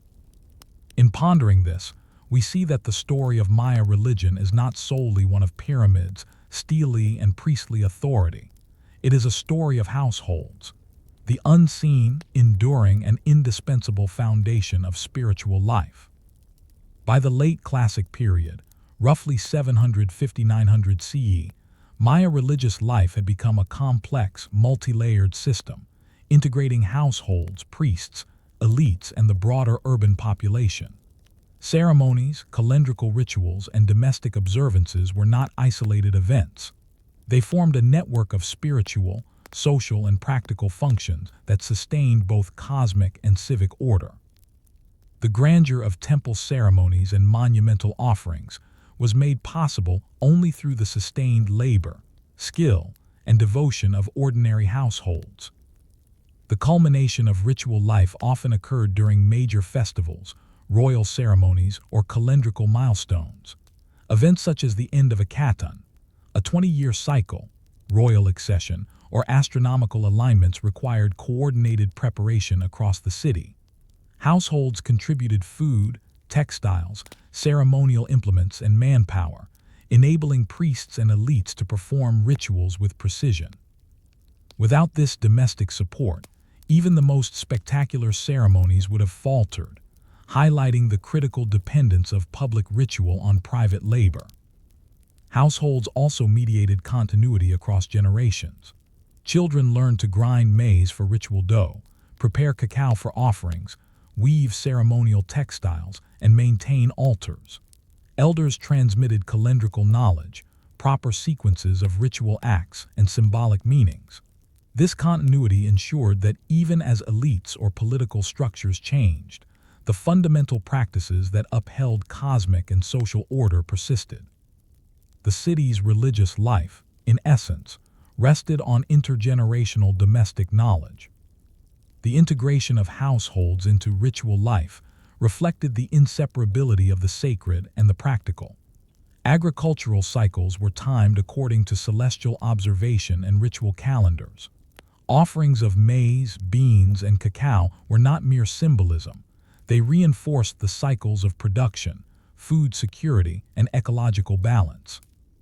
Household labor in preparation and execution was therefore simultaneously spiritual, social, and practical, linking domestic life directly to the survival and flourishing of the city-state. Elite authority and household labor were mutually reinforcing. Elites maintained temples, organized large-scale rituals, and directed ceremonial sequences. Households ensured these events could occur by supplying labor, food, and crafted goods. In return, families gained spiritual protection, social recognition, and participation in civic life. This interdependence created a society in which power and piety were inseparable from ordinary domestic practice. The visible spectacle of Maya religion was always underwritten by the invisible contributions of households. Even in times of stress, drought, political instability, or social upheaval, households maintained ritual continuity. Surpluses were carefully managed to supply offerings, labor was coordinated to meet ceremonial obligations, and local altars provided ongoing spiritual practice. This resilience demonstrates that households were active agents in sustaining not only the city's physical survival, but also its spiritual and cultural integrity. Ordinary families were, in effect, the stabilizers of civilization, ensuring that ritual, economic, and political life continued despite uncertainty. The legacy of household participation in ritual life extends far beyond the collapse of individual city-states. Archaeological evidence shows continuity in household altars, domestic offerings, and small-scale rituals even as political power shifted. This suggests that the fundamental patterns of domestic religious practice were remarkably durable, providing spiritual continuity across centuries. Maya civilization's endurance was therefore not solely the product of monumental architecture or elite authority. It was rooted in the persistent, intergenerational labor of ordinary households. Walking through the reconstructed neighborhoods of a Maya city, one can imagine the rhythm of sacred daily life. Women preparing maize dough for offerings, men transporting ceremonial implements to plazas, children learning ritual songs, elders guiding timing and placement, and priests coordinating public rituals. Every mundane task contributed to the maintenance of cosmic balance, social cohesion, and civic continuity. These repeated, quiet acts of devotion were as critical as the towering temples themselves, revealing a civilization built on ordinary effort as much as on extraordinary ambition. And yet, a final reflection lingers. How much of Maya religious continuity, innovation, and adaptation was shaped by the choices, ingenuity, and memory of households rather than elites? To what extent did the unseen, persistent work of ordinary families determine which rituals endured, which knowledge was preserved, and how society interpreted its relationship to the cosmos? In contemplating this, we recognize that the story of Maya religion is not only one of priests, kings, and pyramids. It is the story of households, the invisible, enduring, and indispensable architects of spiritual life, civilization, and cosmic order. Story 8. Maya artistic expression and craftsmanship, households, artisans, and cultural continuity. When most people think of Maya civilization, they picture towering pyramids, carved stele, and intricately painted ceramics. Yet the visible grandeur of Maya art was only part of a much larger household-driven ecosystem of craftsmanship, production, and knowledge transmission. Behind every decorated vessel, sculpted monument, or painted mural lay countless hours of labor, skill, and domestic involvement, ordinary families sustaining a culture of artistic expression over centuries. Artistic production began at the household level. Families cultivated raw materials such as clay, pigments, fibers, and plant dyes, processed obsidian for carving, and raised animals that supplied feathers, shells, and other ornamental materials. Women and men often specialized in specific crafts: pottery, weaving, basketry, painting, or carving. Knowledge was transmitted orally and through apprenticeship, ensuring that each generation could replicate, adapt, and innovate upon traditional forms. The household was both the workshop and the school, preserving techniques essential to the city's material culture.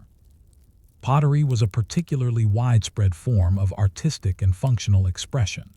Ordinary households produced daily-use vessels, while specialized artisans created elaborately decorated pieces for ceremonial or elite use. These vessels often bore iconography, glyphs, and symbolic motifs, linking domestic craft to elite ritual, mythology, and political messaging. A finely painted bowl could travel from a family workshop to a temple offering, connecting the labor of ordinary artisans to the spiritual and civic life of the city. Weaving and textiles were similarly embedded in household labor. Cotton cultivation, spinning, dyeing, and weaving required sustained effort and skill. Household members coordinated the cultivation and processing of cotton, often producing intricate ceremonial garments, banners, or ritual cloths. These textiles were highly valued, not only as clothing but as symbols of status, ritual propriety, and civic identity. Again, ordinary labor produced objects that carried extraordinary cultural weight. Stone and wood carving relied on both household workshops and elite patronage, while monumental carvings on stele, altars, and temples were commissioned by rulers or elites. Much of the preparatory work, mixing pigments, shaping materials, polishing surfaces, was performed by households or local artisans. Even small carvings, figurines, or ritual implements produced in domestic contexts contributed to the broader visual and symbolic landscape of the city. The labor of families ensured that artistic expression remained continuous, resilient, and deeply integrated into daily life. Households also contributed to architectural decoration and urban aesthetics. Paints, stucco, carved motifs, and ornamental features were prepared and applied by domestic artisans. Even minor decorative elements required planning, production of materials, and skilled execution. In this way, the ordinary household shaped the sensory environment of the city. The colors, textures, and symbolic meanings embedded in temples, plazas, and homes. Ordinary labor defined how Maya urban spaces were experienced and remembered. artistic production was not merely aesthetic, it was functional and symbolic. Ceramics preserved food, vessels contained offerings, textiles marked social identity, and carvings communicated lineage, myth, and political claims. Household labor ensured that these objects fulfilled both practical and cultural purposes. Families were, in essence, the custodians of cultural continuity, creating, maintaining, and transmitting objects that anchored the city's social, spiritual, and political life. The division of labor within households was often specialized and interdependent. Men might carve or shape objects, while women prepared pigments, wove fibers, or painted surfaces.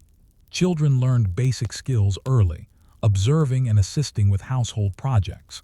Elders guided technique, maintained knowledge of symbolism, and ensured continuity. The household was both a production center and an educational institution, transmitting skills and cultural memory through routine domestic practice. Even when working under elite patronage, artisans retained some agency and innovation. Techniques evolved as families experimented with new pigments, clay types, or weaving patterns. Styles could vary between neighborhoods or regions, reflecting local knowledge and preferences. While rulers commissioned specific designs or iconography, household artisans contributed the technical skill and creative adaptation that made these works possible. The interplay between elite directive and household execution shaped the distinctive visual culture of each city. Yet questions remain. How much did household choices, experimentation, or local adaptations influence the broader evolution of Maya art? Did ordinary artisans' innovations persist, or were they overwritten by elite demands and ceremonial norms? How did households balance routine domestic production with the creation of objects destined for ritual, political, or elite use? These questions remind us that artistic production was not only a matter of grand monuments. It was grounded in the persistent, meticulous labor of ordinary families. Walking through a Maya city, one can imagine the rhythms of artistic life.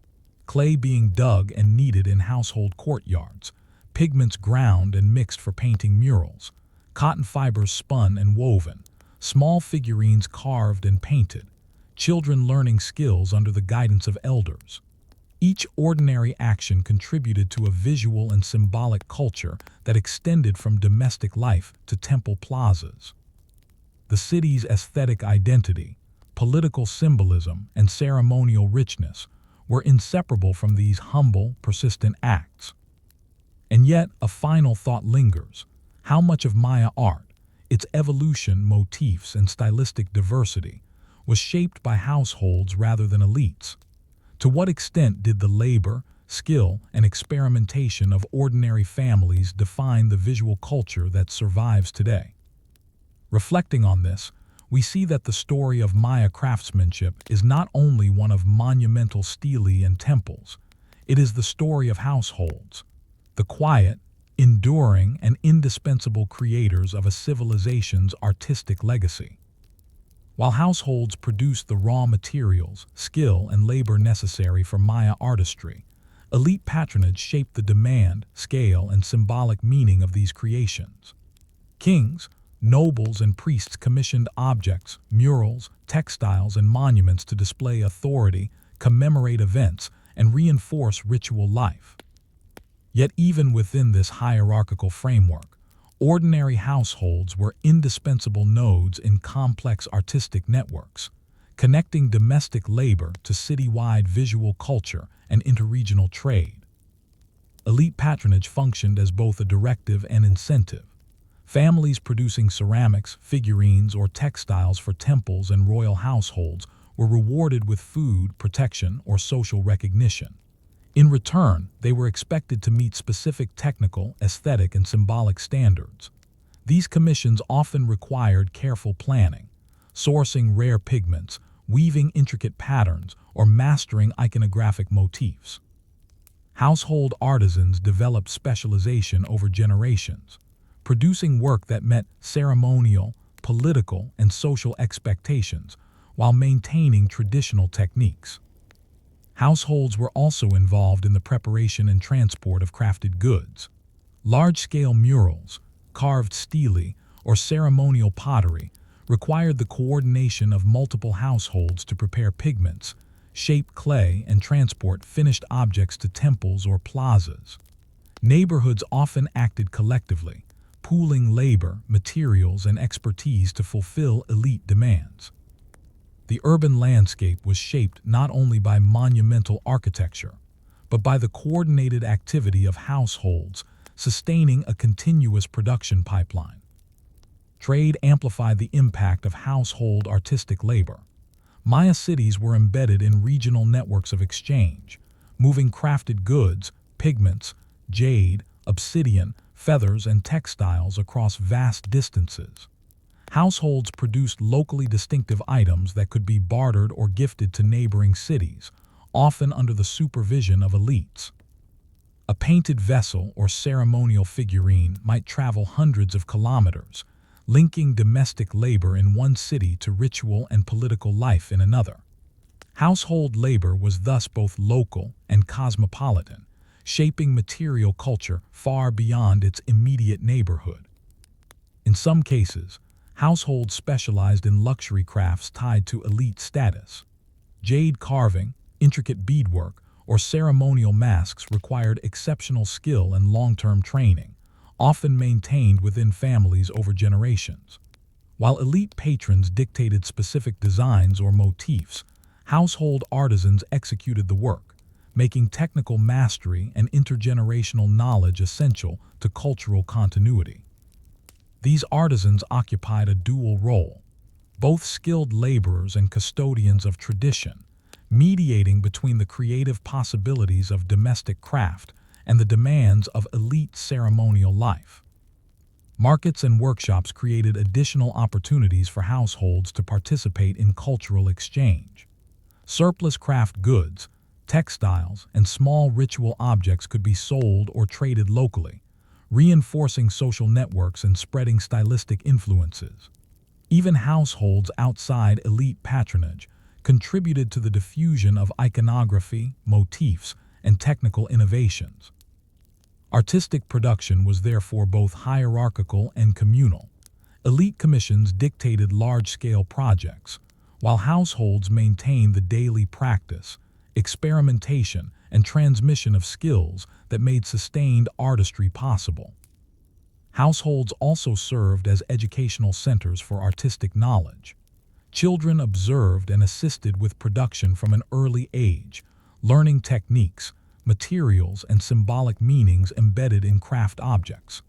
Elders guided the use of color, iconography, and weaving patterns, ensuring fidelity to tradition while allowing incremental innovation. This apprenticeship system allowed households to preserve, adapt, and transmit artistic knowledge over centuries, sustaining cultural continuity even as political or environmental circumstances changed. The relationship between households and elites was reciprocal but complex. While elites commissioned and directed production, they relied on households for expertise, labor, and innovation. Households gained social recognition, ritual protection, or material support in return. Failures to meet expectations could result in loss of patronage, social marginalization, or economic strain. This interdependence reinforced both elite authority and household agency, highlighting the negotiated, interwoven nature of artistic production in Maya cities. Yet questions persist. How did households balance the demands of elite patronage with their own domestic needs? To what extent did the labor, creativity, and experimentation of ordinary families shape regional artistic trends? How did small household innovations, new weaving patterns, pigments, or ceramic forms, diffuse across cities and influence the visual language of the Maya world? These uncertainties remind us that art was not simply imposed from above. It was sustained and evolved through the cumulative effort of households embedded in both local and regional networks. Walking through a Maya city, one can imagine the rhythm of artistic life under elite patronage. Families digging clay and grinding pigments, artisans painting murals or shaping ceremonial pottery, households coordinating transport of finished goods to temples, children assisting elders, and markets buzzing with exchange of crafted items. Each ordinary action enabled monumental works, connected distant cities, and preserved the visual and symbolic vocabulary of Maya civilization. The aesthetic grandeur we see today was, in reality, the product of thousands of unseen, persistent acts of household labor. And yet, a final thought lingers. How much of Maya artistic legacy, the forms, motifs, and techniques we study today, is a reflection of household innovation rather than elite decree? How much of the enduring beauty of Maya craftsmanship arises from the unseen, patient, and disciplined work of ordinary families whose creativity and skill shaped civilization itself? In contemplating this, we begin to understand that the story of Maya art is not solely one of temples, stelae, and elites. It is a story of households, the invisible, enduring, and indispensable artisans of cultural memory and aesthetic continuity. By the late Classic period, roughly 750–900 CE, Maya artistic production had reached a level of complexity, specialization, and integration that reflected both the sophistication of elite culture and the indispensable contributions of households. Monumental murals, intricately carved stelae, ceremonial pottery, and woven textiles were not merely displays of power. They were the outcome of interdependent networks of labor, knowledge, and skill spanning households, artisans, and elite patrons. Understanding this integration illuminates how ordinary families shaped the visible and symbolic culture of Maya civilization. Large-scale projects, temple murals, palace reliefs, and stelae, required coordination across multiple households and workshops. Clay, pigments, fibers, feathers, jade, and obsidian were collected, processed, and transported, often over significant distances. Families specialized in particular stages of production, from raw material preparation to final painting or carving, while neighborhood and kin networks organized labor and logistics.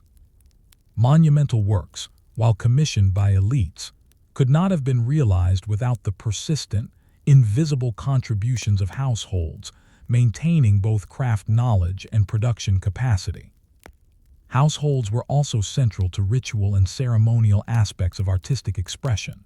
Ceremonial vessels, figurines, and textiles were produced for temple offerings, royal events, and festivals.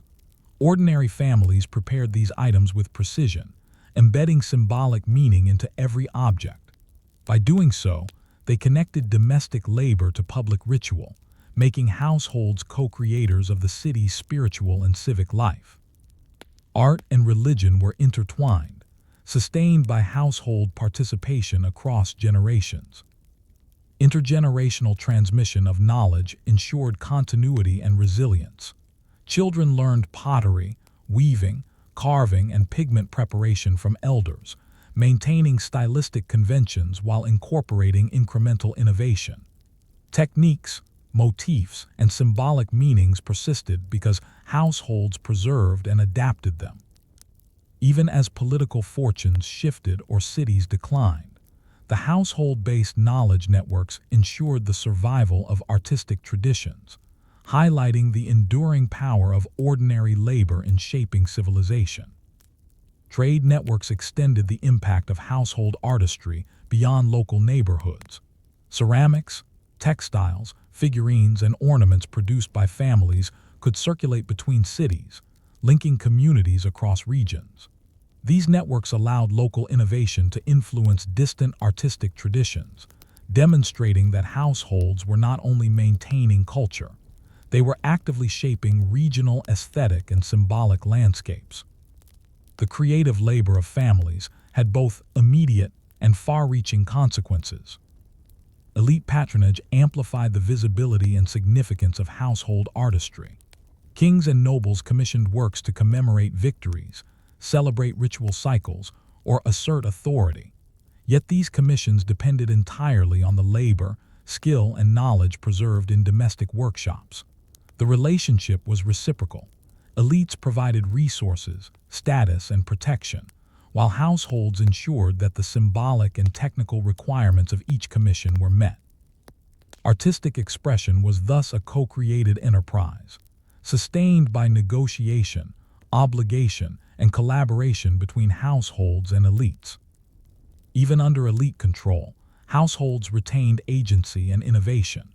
New motifs, weaving patterns, or painting techniques could emerge from domestic experimentation. These innovations might be incorporated into ceremonial or elite commissions, gradually influencing citywide artistic trends. Ordinary families, though invisible in the historical record, were active participants in shaping the visual and symbolic culture of Maya civilization. The creative decisions made in domestic spaces resonated across urban centers, temples, and trade networks. Environmental pressures, social disruptions, and political changes further emphasized the resilience of household artistry. During droughts, warfare, or economic hardship, families adapted by conserving materials, adjusting production methods, or prioritizing essential objects for ritual and daily use.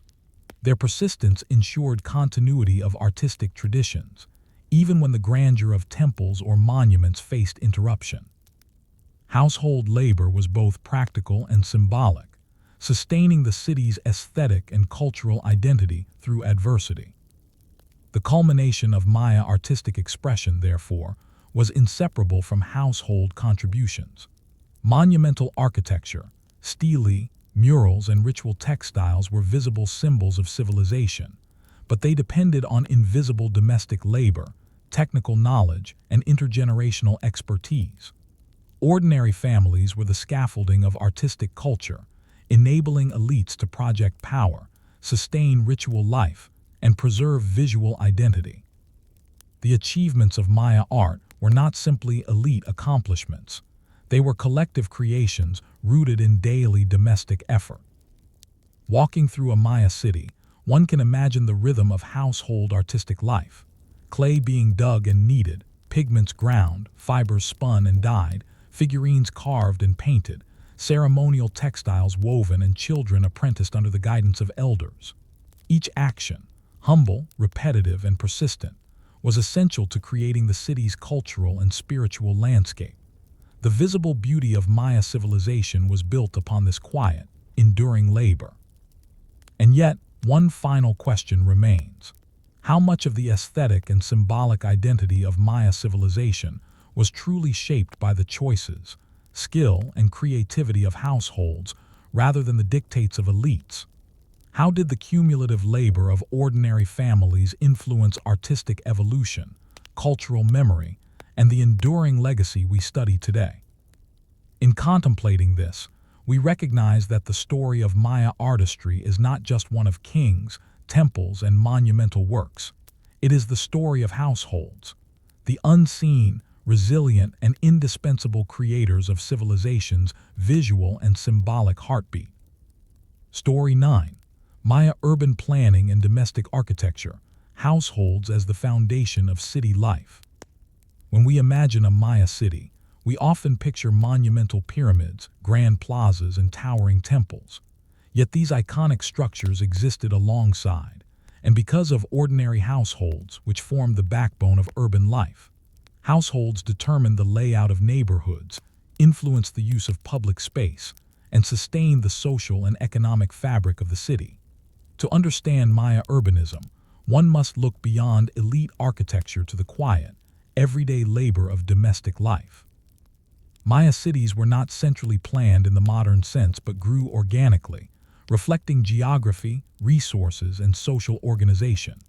Cities such as Tikal, Kapan, and Palenque expanded around plazas, ceremonial centers, and natural features. Households settled near arable land, water sources, and workshops, creating clusters that evolved into neighborhoods. These clusters were often organized along kinship lines, forming extended family compounds that shared labor, storage facilities, and ritual spaces. In this way, households directly shaped the physical and social layout of urban centers. The design of individual Maya houses was modest yet highly functional. Most homes were wattle and daub structures with thatched roofs, often built on low platforms to prevent flooding.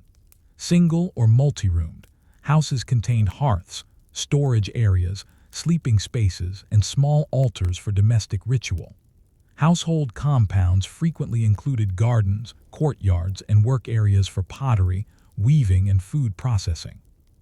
These spaces were not only domestic, they were sites of production, education, and ritual, embedding households deeply into the daily and civic life of the city. Neighborhoods were shaped by interconnected households. Families coordinated labor for terrace farming, irrigation, and maintenance of streets and communal areas. Neighborhood compounds shared water sources, storage pits, and ceremonial platforms. In some cities, households worked collectively to construct defensive walls or maintain roads linking residential areas to ceremonial centers. The city's functionality depended on the cooperative work of households as much as on elite decision-making. The placement of households relative to plazas and temples also reflects social and ceremonial organization. Proximity to central plazas often indicated status, with elite or high-ranking families occupying residences closer to ceremonial and political centers. Even so, ordinary households were integrated into city circulation patterns. They accessed markets, facilitated the flow of labor, and contributed to ceremonial activities in ways that made urban space both functional and socially coherent. The city was not simply a stage for elite grandeur. It was a living organism sustained by household networks. Households were also central to urban sustainability. Families cultivated gardens within compounds, harvested water from local reservoirs or cisterns, and managed waste through composting or redistribution. Domestic production supplemented the city's economic base. Maize, beans, squash, and other staples produced in household gardens supported both family consumption and tribute obligations. Craft production, pottery, weaving, obsidian work, was similarly rooted in domestic space. The household was simultaneously a living space, a workshop, and an economic unit sustaining urban life. Spatial organization within households reflected gendered and generational labor divisions. Women managed food preparation, textile production, and domestic rituals, often working in courtyards or designated work areas. Men engaged in construction, farming, transport of materials, and sometimes craft specialization. Children assisted with chores and learned essential skills, while elders coordinated labor, preserved knowledge of rituals and techniques, and mediated disputes. These divisions created highly efficient domestic units, capable of sustaining both household needs and broader civic obligations. The urban landscape was also shaped by long-term household decision-making. Families chose where to build, how to orient structures, and which crops to cultivate in compound gardens. Over time, these choices determined neighborhood density, pathways, and communal infrastructure. Even without formal planning, the cumulative decisions of thousands of households resulted in cities that were coherent, navigable, and resilient to environmental challenges. Household agency, in other words, underpinned Maya urbanism. Infrastructure such as roads, reservoirs, and terraces required coordinated household labor. Construction of sakbyab, raised causeways linking plazas, temples, and neighborhoods, depended on the combined labor of households contributing stone, earth, and transportation. Reservoirs and cisterns required regular maintenance, often managed by residential compounds. These projects reinforced social cohesion while linking domestic life to broader urban functionality. Without household participation, the city's infrastructure and ceremonial life would have faltered. Yet questions remain. How did households balance domestic survival, craft production, and civic obligations? Could families negotiate space, labor, or participation in neighborhood projects, or were they entirely bound by elite directives? How did the choices and ingenuity of households shape the long-term resilience and adaptability of Maya urban centers? These uncertainties remind us that cities were not simply built by kings. They were lived, maintained, and shaped daily by households. Walking through a Maya city, one can imagine the rhythm of domestic and urban life.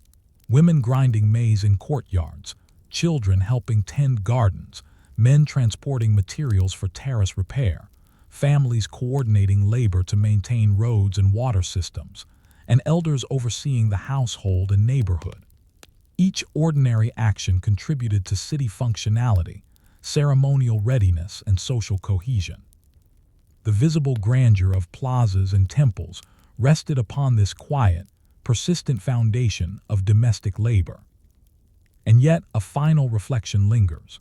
How much of the success, resilience, and longevity of Maya cities was shaped not by rulers, but by the cumulative decisions, labor, and ingenuity of ordinary households?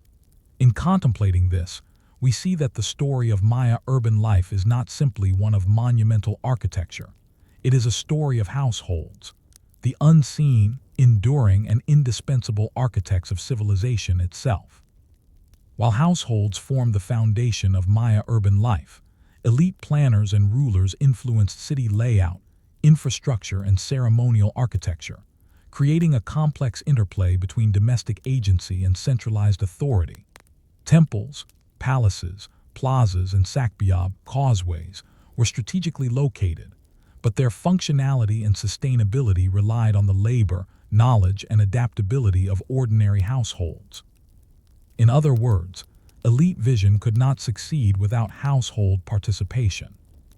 Sacbiab were raised stone and earth causeways connecting neighborhoods, ceremonial centers, and distant districts. Construction required coordinated labor. Households provided stone, earth, transport, and daily oversight, while elites directed alignment, ceremonial significance, and political symbolism. Beyond construction, households maintained these roads, repairing erosion, clearing debris, and ensuring that causeways remained passable during the rainy season. Without household engagement, even monumental urban planning projects would have faltered. Reservoirs and water management systems provide another example of household integration. Maya cities lacked rivers in many regions, relying instead on cisterns, reservoirs, and terraces to capture rainwater and distribute it to households. While elites financed construction and ceremonial inauguration, daily maintenance, cleaning, repairing cracks, and monitoring water quality was performed by families. Households depended on these systems for survival, while their labor ensured that civic engineering functioned effectively. The resilience of Maya urban centers was inseparable from this domestic vigilance. Neighborhoods often organized around kinship clusters, linking households through both social and infrastructural networks. Families shared walls, courtyards, and gardens, coordinated labor for terraces and irrigation, and collaborated on local ritual platforms. Elite influence dictated ceremonial plazas and monumental axes, but the organic structure of residential clusters reflected household needs, labor capacities, and survival priorities. The resulting urban tapestry was a negotiation between planned spectacle and practical domestic life. The location of domestic workshops also reveals household agency. Artisans, potters, weavers, and stoneworkers often operated from courtyards within residential compounds. The spatial distribution of these workshops reflected both access to resources, clay, fibers, pigments, stones, and social networks, as families collaborated to meet elite demands while producing goods for household use or trade. Even monumental commissions, like stele or temple murals, relied on this dispersed network of domestic production. Household placement determined the efficiency and sustainability of artistic and ceremonial supply chains. Household gardens and food production shaped urban density and layout. Families cultivated maize, beans, squash, and cotton within compounds, terraces, and adjacent communal plots. These domestic agricultural choices influenced residential spacing, neighborhood planning, and proximity to water sources. In essence, everyday decisions about where to plant, how to irrigate, and which crops to prioritize had long-term consequences for the city's structure and resilience. Elite ceremonial architecture, temples, plazas, and ball courts, was designed to impress, align with celestial events, and facilitate ritual gatherings. Yet these structures depended on households for construction, maintenance, and ritual participation. Families provided stone, mortar, thatch, and labor for scaffolding, transportation, and finishing. Household participation was also essential during festivals and public ceremonies. They prepared food, wove textiles, and carried offerings, linking domestic work to civic and spiritual life. Monumental grandeur was inseparable from domestic labor. Urban infrastructure also included drainage systems, terrace slopes, and retaining walls, which required both elite coordination and household cooperation. Heavy rainfall could erode terraces or roads, threatening homes and ceremonial spaces. Households maintained terraces, repaired walls, and managed runoff, ensuring both survival and the integrity of urban design. Everyday domestic labor directly contributed to urban engineering, demonstrating that households were both beneficiaries and agents of city-scale planning. Social obligations further tied households to urban cohesion. Families contributed labor to neighborhood projects, temple construction, or road maintenance, often on a rotating or seasonal schedule. This system reinforced social networks, shared responsibility, and collective investment in the city's survival. Households gained recognition and protection in return, creating a mutually reinforcing system linking domestic life to urban functionality. Yet questions remain. How much influence did households have over urban planning choices, such as placement of roads, terraces, or communal spaces? Did local adaptations by families alter elite-imposed layouts over time? How did the cumulative decisions of thousands of households shape the long-term resilience, navigability, and sustainability of Maya cities? These questions underscore that urban planning was never imposed from above alone. It was negotiated, enacted, and maintained daily by households. Walking through a Maya city, one can imagine this interdependent urban rhythm. Families repairing terraces, transporting stone, tending gardens, and maintaining water channels. Artisans working within residential courtyards. Neighbors coordinating labor for local roads, and elites overseeing ceremonial axes and plazas. Each household, through persistent, invisible effort, ensured that the city functioned as a living organism, sustainable, navigable, and spiritually coherent. The grandeur of the Maya city was inseparable from the quiet, everyday labor of domestic life. And yet, a lingering thought remains. How much of Maya urban form, the placement of neighborhoods, infrastructure, and ceremonial spaces, was ultimately shaped by household ingenuity and adaptation rather than elite decree? In contemplating this, we recognize that the story of Maya cities is not solely one of rulers, plazas, and pyramids. It is a story of households, the unseen, enduring, and indispensable architects of urban civilization. By the late Classic period, roughly 750–900 CE, Maya cities had evolved into complex, interdependent systems, balancing monumental architecture, ceremonial spaces, and residential neighborhoods. While elite architects and rulers dictated ceremonial axes, temple placement, and citywide alignments, the daily labor, innovation, and decision-making of households were the foundation that allowed cities to function, endure, and adapt. The interplay between elite vision and household agency defined the success and resilience of urban life. Households were central to the maintenance and adaptation of urban infrastructure. Terraces, retaining walls, roads, and drainage systems required constant attention. Erosion, rainfall, and shifting soils demanded repairs and adjustments, often initiated and executed by families. Gardens and small-scale agriculture within household compounds were maintained, providing essential food for both domestic consumption and ritual offerings. Household labor ensured that the city remained both habitable and productive, integrating environmental management with social and ceremonial demands. Residential compounds were sites of economic production, artistic creation, and ritual observance, all of which sustain the broader urban ecosystem. Pottery, weaving, food processing, and craftwork were conducted within or near households, supplying both domestic needs and elite or ceremonial demands. Neighborhoods functioned as microeconomic and social networks, connecting households through labor exchange, shared resources, and coordinated participation in city projects. In effect, households were simultaneously producers, managers, and conservators of urban life. The placement and clustering of households influenced city navigation, safety, and communal cohesion. Kin-based compounds shared courtyards, workshops, and storage facilities, creating a dense but organized urban fabric. Families coordinated labor for terrace construction, water management, and neighborhood maintenance. Even as elites dictated ceremonial placement, the micro-decisions of households determined the city's functional layout, how spaces were used, how resources were allocated, and how social interactions unfolded. Household contributions were also essential to resilience during crises. Drought, political instability, or warfare threatened the viability of city life.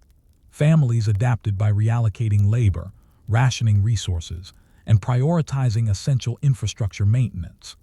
Neighborhood coordination ensured that water systems continued functioning, terraces were repaired, and food production remained sufficient to support both households and ceremonial obligations. Household agency and ingenuity were critical to urban survival, often determining whether a city endured or collapsed under stress. Urban planning was therefore a negotiated, iterative process. Elite rulers imposed ceremonial alignments, temple axes, and plazas, but the organic growth of residential clusters reflected household needs, labor capacity, and environmental adaptation. Household gardens, workshops, and storage spaces shaped neighborhood density and accessibility. The cumulative effect of thousands of domestic decisions over generations defined the character, functionality, and resilience of the city. Households also ensured the continuity of cultural and spiritual life within urban spaces. Domestic altars, ritual spaces, and workshop-based craft production supported ceremonial events, elite rituals, and citywide festivals. By integrating domestic, economic, and spiritual labor, families maintained the cultural coherence of the city, linking everyday practice to monumental architecture and ceremonial grandeur. The visible achievements of Maya urbanism were inseparable from these persistent, often invisible domestic acts. Walking through a Maya city, one could witness the rhythm of urban life: children helping maintain terraces, women tending gardens and preparing offerings, men transporting materials for roads and construction, artisans shaping pottery and weaving textiles, and families coordinating labor for communal projects. Neighborhoods functioned as dynamic ecosystems, with households collectively sustaining both practical and ceremonial functions. Monumental plazas, temples, and pyramids were visible markers of a civilization built upon invisible domestic labor. Yet lingering questions remain. How much of Maya urban planning and resilience was shaped by household decisions rather than elite decree? How did ordinary families adapt infrastructure, urban layout, and resource management to meet changing environmental and social conditions? To what extent did the survival of cities depend on household ingenuity and persistence rather than monumental architecture alone? Reflecting on these questions highlights the central role of domestic life in shaping the trajectory of Maya civilization. Ultimately, the story of Maya cities is not solely a story of kings, rulers, or ceremonial plazas. It is the story of households, the invisible, enduring, and indispensable architects of urban life. Their labor, knowledge, and daily decisions allowed cities to function, adapt, and endure across centuries. Monumental architecture and ceremonial splendor were possible only because ordinary families sustained the material, social, and spiritual foundations of civilization. The Maya city was a living organism, and households were its beating heart. Story 10. Maya agriculture and subsistence, households, terraces, and the rhythm of survival. For the Maya, agriculture was not merely an economic activity. It was the foundation of survival, ritual life, and urban prosperity. Maize, beans, squash, and chili formed the core of the diet, while cacao, cotton, and other crops had ceremonial, economic, and symbolic significance. Households were at the heart of this system, producing food, managing resources, and coordinating labor in ways that sustained both domestic life and the broader urban and ritual infrastructure. Without the persistent work of ordinary families, the grand temples, stelae, and ceremonial rituals for which the Maya are known could not have existed. Maya agriculture was a highly adaptive system, reflecting the diversity of landscapes in which cities were built. In lowland regions such as Tikal or Calakmul, families cultivated raised fields, terraces, and small gardens to manage seasonal flooding and poor soils. Hillside terraces and ridged fields reduced erosion, conserved moisture, and increased productivity. Household labor was central to constructing and maintaining these features, often requiring repeated work to repair terraces, redistribute soil, and manage water flow. These domestic decisions determined not only food production, but also the long-term sustainability of urban settlements. Households managed a variety of crops through intercropping techniques, mixing maize with beans, squash, and chili to maximize yield, maintain soil fertility, and reduce pest damage. Domestic gardens were carefully planned. Maize provided staple calories, beans added protein, and squash covered the ground to conserve moisture and limit weeds. These practices were taught across generations, embedded in household knowledge, and adjusted according to local conditions, demonstrating that ordinary families were both stewards and innovators of agricultural expertise. Maize was the spiritual and nutritional centerpiece of Maya life. Grinding maize for tortillas, tamales, or ritual dough was a daily household task, performed primarily by women and children. This labor was both practical and symbolic. Maize sustains the body and forms a critical element of offerings in ceremonies, festivals, and household rituals. By maintaining steady production, households directly supported both survival and spiritual practice, linking domestic work to the cosmos. Terrace farming and raised fields also required coordinated household labor over time. Constructing terraces involved clearing vegetation, transporting soil, reinforcing walls with stones, and leveling surfaces. Each household contributed labor according to family size, capacity, and local obligations. Maintenance was continuous. Erosion had to be repaired, irrigation channels cleared, and terraces adjusted for changing rainfall patterns. These efforts ensured stable production, mitigating the risk of famine and supporting both urban and ceremonial populations. Households also engaged in seasonal labor management, adapting to the cyclical nature of planting and harvest. During planting seasons, families coordinated labor to prepare fields, sow seeds, and construct temporary irrigation channels. During harvest, they processed maize, beans, and squash, storing surplus in household granaries or contributing portions to communal or elite storage. Household decision-making, when to plant, how to prioritize crops, and how to distribute surplus, directly influenced food security and urban resilience. Beyond staples, households cultivated specialty crops with economic, ritual, or social value. Cacao, cotton, chilies, and fruits were produced for trade, elite consumption, and ceremonial offerings. Processing these crops often required dedicated domestic space, tools, and specialized knowledge. Families mastered fermentation, drying, and weaving techniques, embedding agricultural expertise into daily domestic practice. Household labor, in this sense, supported both survival and the symbolic economy of the city. The integration of agriculture into Maya daily life also reinforced ritual and cosmological beliefs.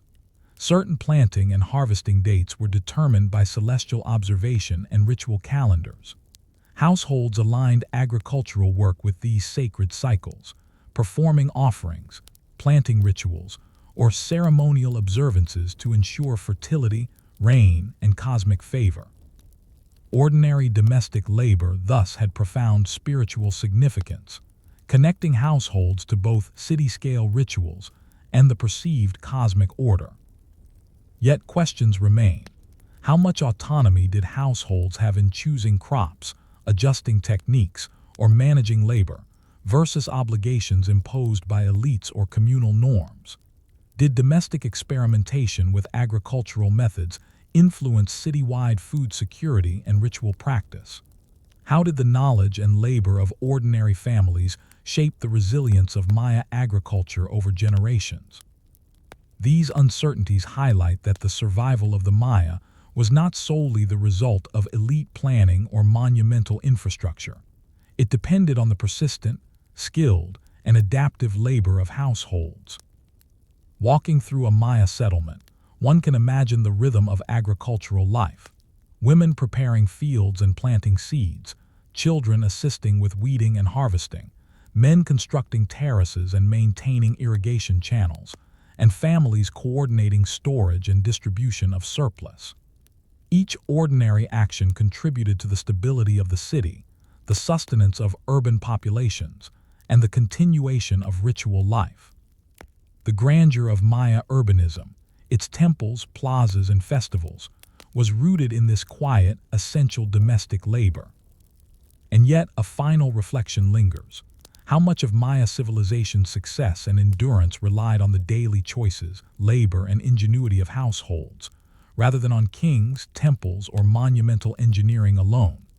By considering this, we see that Maya agriculture, and civilization itself, was built on the quiet, enduring work of families, the invisible but indispensable heartbeat of survival, ritual, and urban life. While the Maya landscape provided opportunities for cultivation, the success of agriculture depended entirely on household labor. Ordinary families managed planting, irrigation, terrace maintenance, and storage, ensuring that food, ritual crops, and trade goods were consistently available. Within this framework, households specialized in particular tasks, optimized local environments, and adapted techniques over generations, demonstrating both skill and resilience in the face of environmental challenges. Household labor was organized along gendered and generational lines. Women were primarily responsible for planting, weeding, harvesting, and processing maize and beans. Children learned agricultural practices early, assisting with planting and carrying water. Men often constructed terraces, maintained irrigation channels, and cleared fields, using tools fashioned from stone, wood, or bone.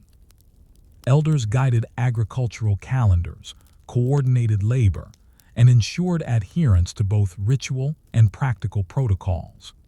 This division of labor allowed families to manage subsistence production efficiently while also contributing to ceremonial obligations.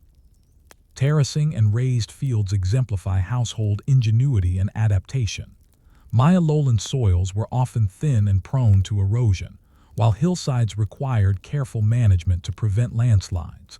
Households designed terraces that captured rainfall, prevented soil loss, and maximized productive space. Raised fields mitigated seasonal flooding and improved drainage. These engineering solutions were the result of cumulative knowledge, passed through generations within households, and adapted to local microenvironments. Without this domestic expertise, urban populations would have faced chronic food insecurity. Labor specialization extended to crop processing and storage. Maize, once harvested, required grinding into masa for tortillas, tamales, and ritual dough.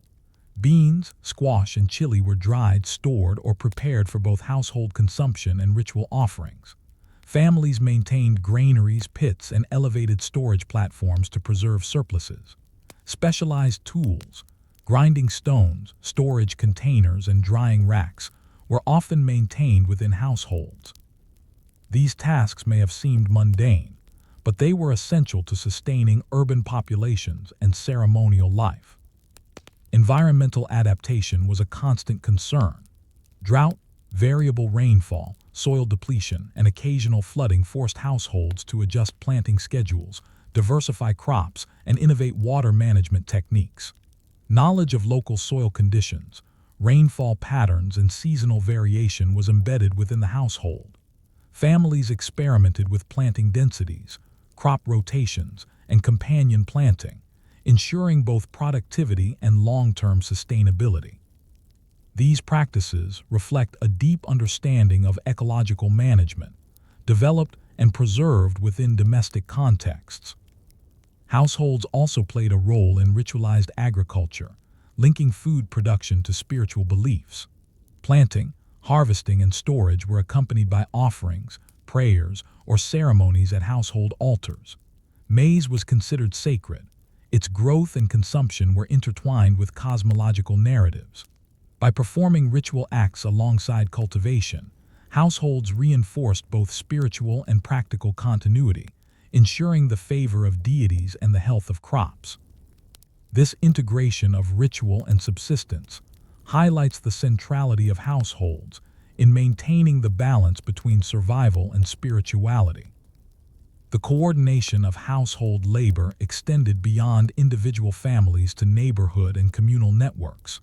Families shared knowledge, assisted with large-scale planting, and coordinated water management. Labor for terrace repair, irrigation channels, or communal gardens was often pooled, reflecting social obligations and interdependence. Even when elites directed ceremonial offerings or large-scale agricultural projects, households were the primary executors of labor, ensuring that both domestic and citywide needs were met. Household labor was also critical to urban and ritual resilience. Surpluses produced by families sustained urban populations during dry seasons, supported elite ceremonial consumption, and allowed festivals to proceed without disruption. Households adapted their labor to environmental stressors, adjusting crop selection, storage practices, and labor allocation. Their persistence ensured the continuity of urban life and ceremonial observance, highlighting that the survival of Maya civilization rested as much on domestic management as on elite planning. Yet questions remain. How much influence did households have on the evolution of agricultural techniques? Could experimentation within domestic gardens propagate across neighborhoods or even cities? How did cumulative household decisions regarding labor, crop selection, and environmental adaptation shape the long-term sustainability of Maya urban centers? These questions remind us that agriculture was not just a technical process. It was a social, ecological, and spiritual practice embedded in household life. Walking through a Maya village, one can imagine the rhythm of agricultural labor. Women grinding maize, children assisting in planting or weeding, men repairing terraces or transporting water, elders advising on crop timing, and families coordinating storage and distribution. Each action, repeated daily, sustained both urban populations and ceremonial life. Without this invisible network of household labor, the Maya city, with all its temples, plazas, and ritual ceremonies, could not have survived. And yet, a final reflection lingers. How much of the Maya civilization's long-term resilience, its ability to endure droughts, environmental pressures, and political change, was rooted in the persistent skill, labor, and ingenuity of ordinary households rather than in monumental architecture or elite decrees? In contemplating this, we recognize that the story of Maya agriculture is not simply about maize or terraces. It is the story of households, the invisible, enduring, and indispensable foundation of survival, ritual, and urban life. By the late Classic period, Maya agriculture had evolved into a sophisticated system that intertwined household labor, urban needs, ceremonial obligations, and regional trade. While monumental temples and plazas often dominate the historical imagination, the survival and prosperity of cities depended entirely on the persistent, skilled labor of households, which ensured food security, supported ritual life, and sustained economic networks across the Maya world. Households were not simply producers for domestic consumption. They were integral nodes in larger economic and ceremonial systems. Families produced surplus maize, beans, squash, cacao, and cotton, which could be stored for festivals, redistributed to urban elites, or traded with neighboring cities. Domestic production enabled ceremonial obligations to proceed smoothly. Offerings of maize dough, cacao drinks, or ritual textiles relied on household labor, from cultivation to preparation. Without the steady work of families, ceremonial life and civic identity would have faltered. Trade amplified the significance of household production. Surpluses could be exchanged for obsidian, jade, salt, feathers, or other commodities essential to urban life and elite consumption. Household gardens, fields, and workshops formed the primary engine of regional exchange, linking domestic labor to citywide and interregional networks. Families were simultaneously producers, traders, and participants in ritualized exchange, demonstrating the multifaceted role of domestic life in sustaining civilization. Households also coordinated labor-intensive agricultural techniques to maintain urban and ritual infrastructure. Terrace repair, water management, and raised field maintenance required careful planning and collective effort. Neighborhood coordination ensured that irrigation channels were clear, terraces remained intact, and surplus food could be stored or redistributed efficiently. Household labor maintained not only subsistence, but also the stability of the urban environment, enabling temples, plazas, and marketplaces to function effectively. Ceremonial life was deeply integrated with agriculture. Certain planting and harvesting dates were determined by ritual calendars, aligning maize growth with celestial cycles and festival schedules. Households performed offerings, prepared ritual dough, and conducted domestic ceremonies to ensure crop fertility and divine favor. Through these acts, families linked practical labor to spiritual cosmology, making the domestic sphere a critical site of both survival and symbolic practice. Maize, cacao, and other crops were more than food. They were conduits of cultural, spiritual, and social continuity. Environmental adaptation remained a key aspect of household labor. Periodic droughts, soil depletion, or changing rainfall patterns demanded flexibility. Families diversified crops, adjusted planting schedules, and innovated irrigation techniques. Some households experimented with new terrace designs, raised beds, or crop rotations, transmitting these innovations across neighborhoods and generations. The resilience of Maya agriculture was grounded in the ingenuity, persistence, and knowledge of ordinary families. Without these continuous domestic contributions, urban centers would have faced chronic food shortages or collapse. Household labor also shaped social cohesion. Coordinated planting, harvest festivals, and communal maintenance projects reinforced kinship ties, neighborhood solidarity, and civic responsibility. Families negotiated labor exchange, shared surplus, and assisted with ceremonial obligations, creating networks of mutual dependence that sustained both the physical and social infrastructure of the city. Ordinary households were therefore not passive recipients of elite directives. They were active agents in maintaining civilization. Walking through a Maya city during harvest season, one can imagine the rhythm of life. Women processing maize and beans, children assisting in garden maintenance, men repairing terraces or transporting surplus, families coordinating contributions for festivals, and households preparing ritual offerings. Each action, repeated across thousands of domestic units, ensured urban survival, supported ceremonial life, and sustained interregional trade. Monumental pyramids, temples, and plazas were only possible because ordinary families maintained this invisible network of production, labor, and knowledge. Yet a final reflection lingers. How much of Maya civilization's endurance, resilience, and cultural continuity was shaped by the labor, skill, and ingenuity of households rather than the authority of kings, priests, or monumental projects? To what extent did daily domestic decisions about planting, harvesting, storage, and ritual observance determine whether cities thrived or faltered?